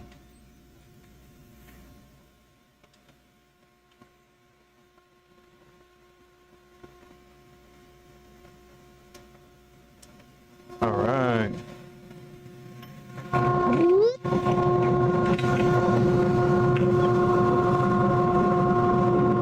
Working hard. Working hard. So I can hang out with you, you know?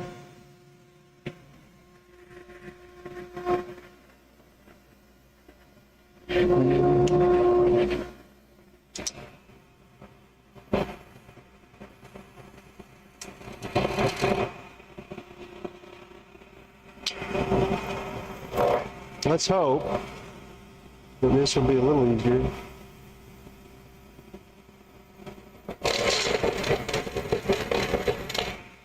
All right, make sure it doesn't like to be any easier.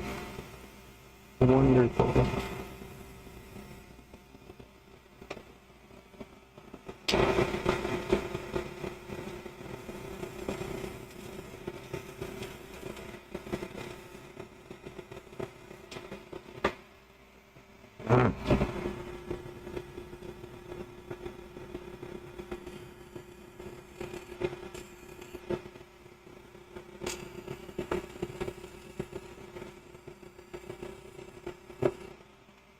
Can't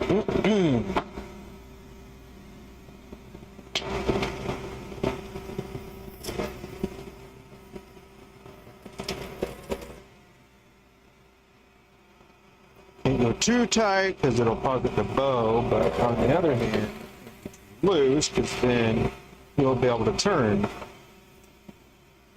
So, like that.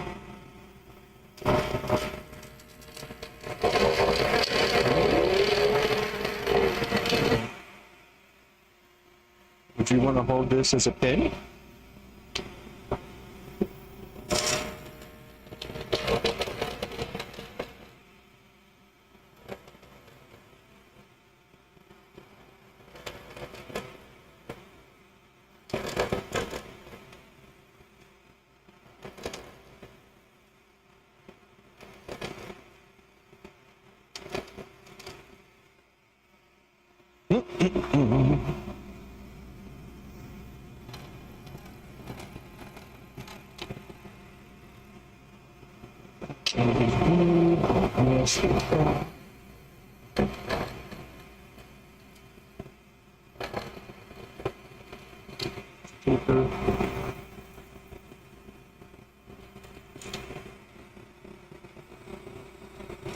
Here, wrap it up a little bit.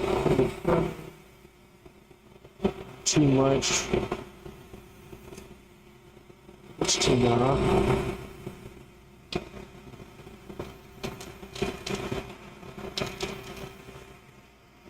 Okay.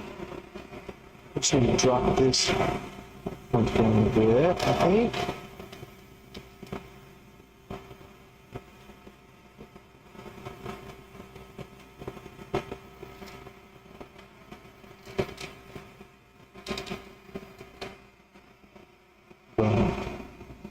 How we looking? Yeah. We can take that a little bit thinner.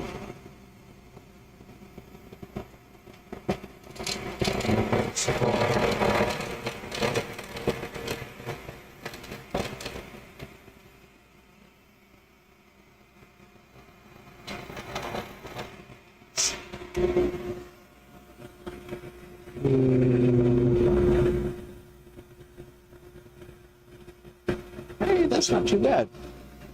I mean, it's not good, but it's relatively shallow. It won't take a whole lot to remedy that little bit. This also saves you a lot of sandpaper. If you do things like this, you probably run into some things here and there. And this is just a pretty simple way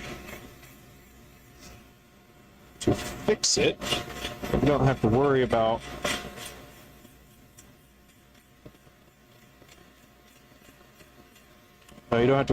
running through your sandpaper. You just wipe it off and you're good to go again.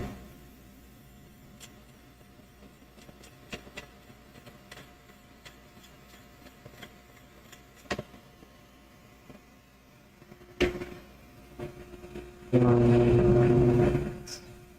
think I still want to take a little bit more off there. But now that we're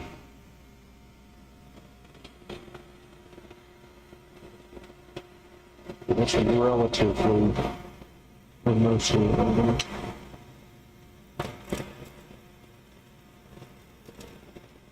so I had to loosen up the tailstock a bit to make it run.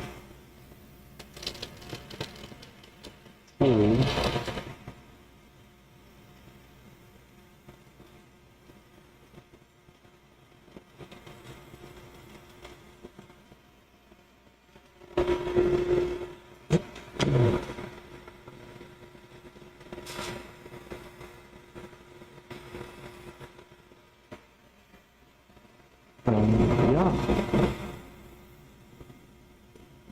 If you're interested in turning,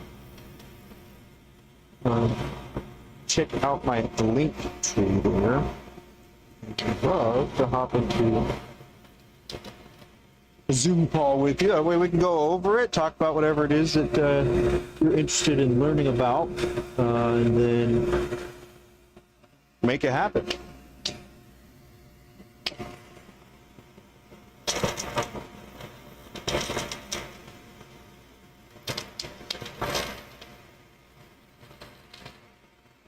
And if there's something that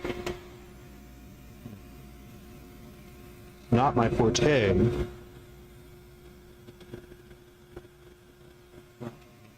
maybe I'll point you to somebody else that they would know, or because I am not a bowl maker.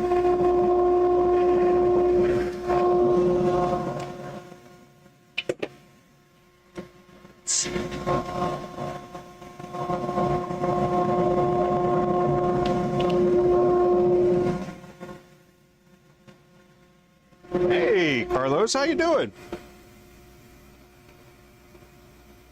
It has been a little while. Long enough to... I don't remember your name. I don't recognize your name. I guess that's more accurate. Yeah, man, hope you're doing well. Having a good time. Staying cool on the hot days.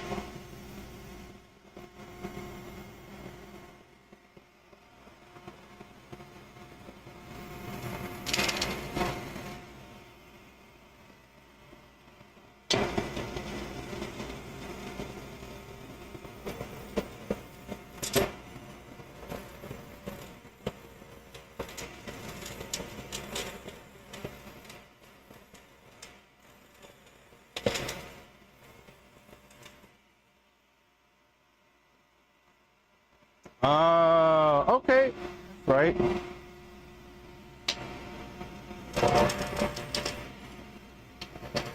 I remember you. So you didn't have a lathe yet, but you were interested in turning. Is that right? Sounds right.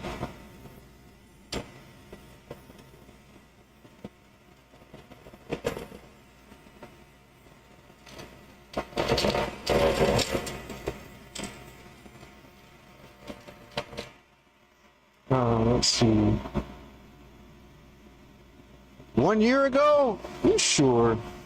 That's crazy.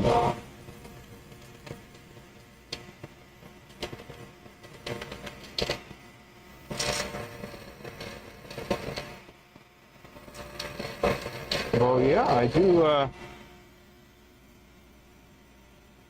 remember some of the things that we talked about, I reckon.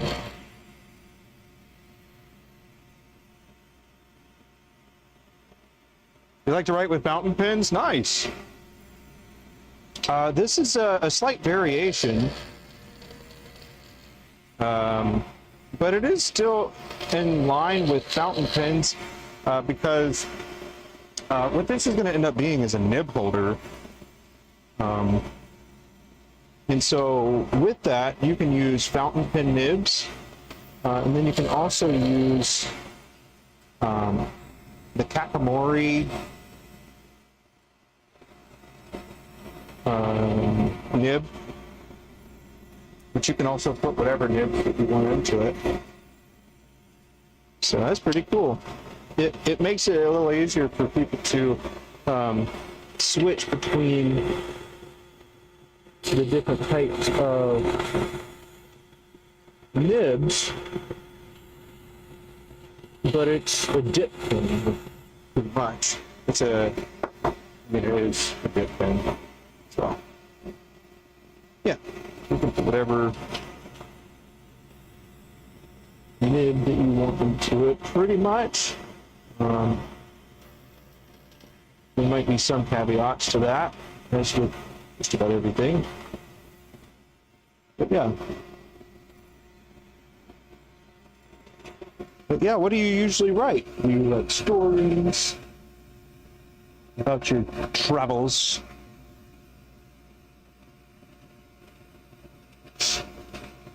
This foil here. This foil there is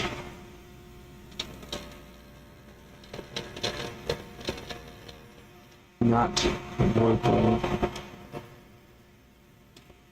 exactly how I want it to be.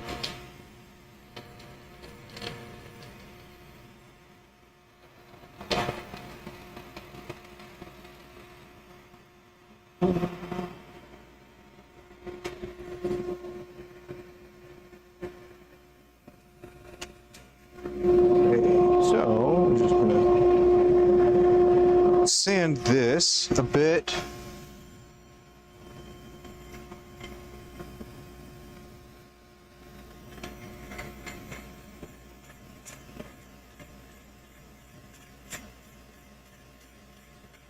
The first time is difficult once you finally get right on.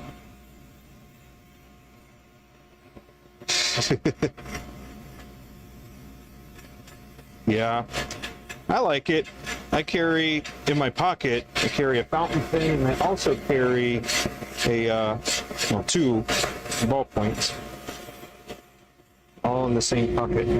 Like, in my pocket right now, this is what I've got. This is a Kaweco Lilliput ballpoint. This is another Kaweco Lilliput fountain. And then this is one that I made, and it's a ballpoint with a Fisher Space Pen refill inside of it.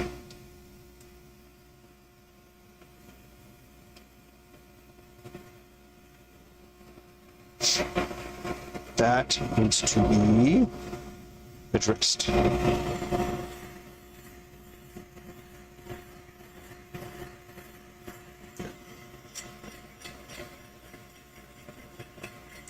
But did you ever get a lathe, man?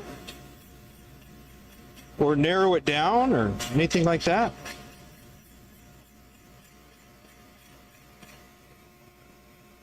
The last one looks awesome. Thanks, man. It was made from resin that my wife made. And it was the first time ever doing the M12 cap to barrel, and also the M9 by 0.75 for the section threads.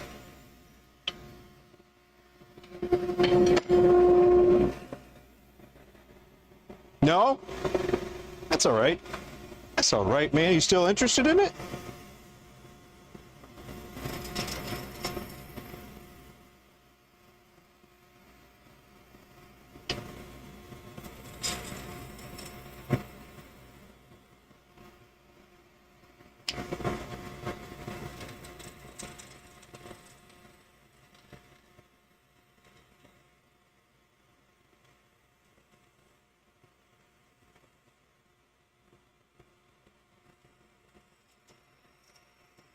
I certainly appreciate that there are some things that are more entertaining to watch than do, and vice versa.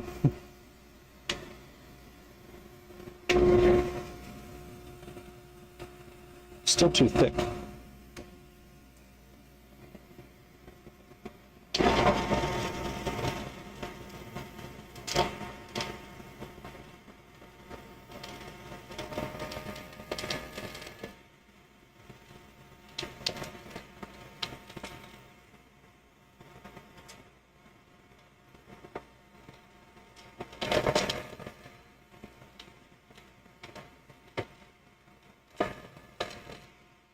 No, it doesn't want me to go any further. Hear it resisting. No!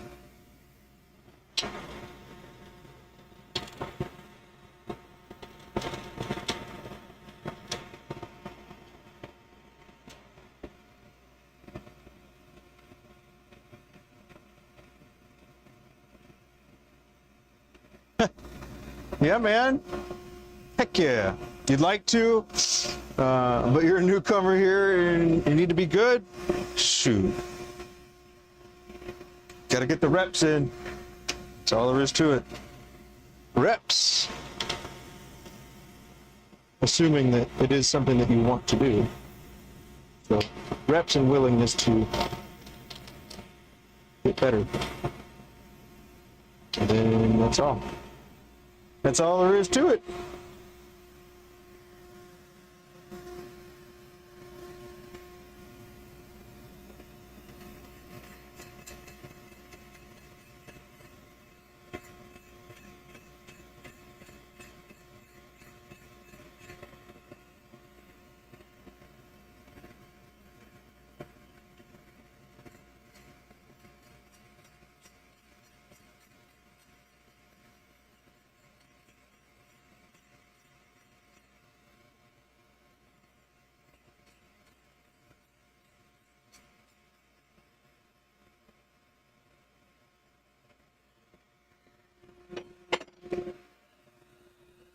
That is what I'm feeling.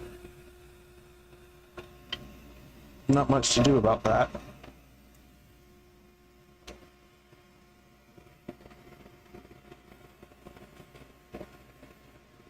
Smooth it out, I reckon.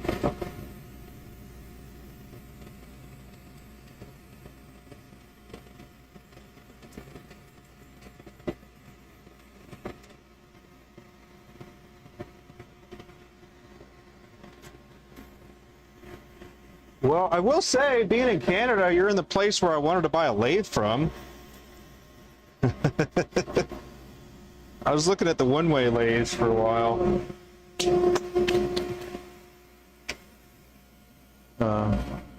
But I don't think that that's necessarily where you should buy first, unless you just have a great sum of money that you want to put towards that.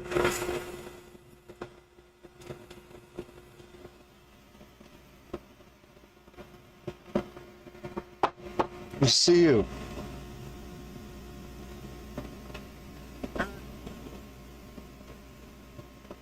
Alrighty, this was actually the last one. Boom. It's good seeing you again too. Let's see, let's hop over here. Turn the lathe, the dust collection off again.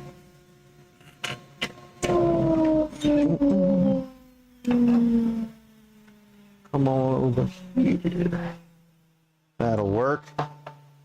It's good to see you. You need to go to work. Right on. I appreciate you for saying that. I hope you have a good time at work, or as best as possible.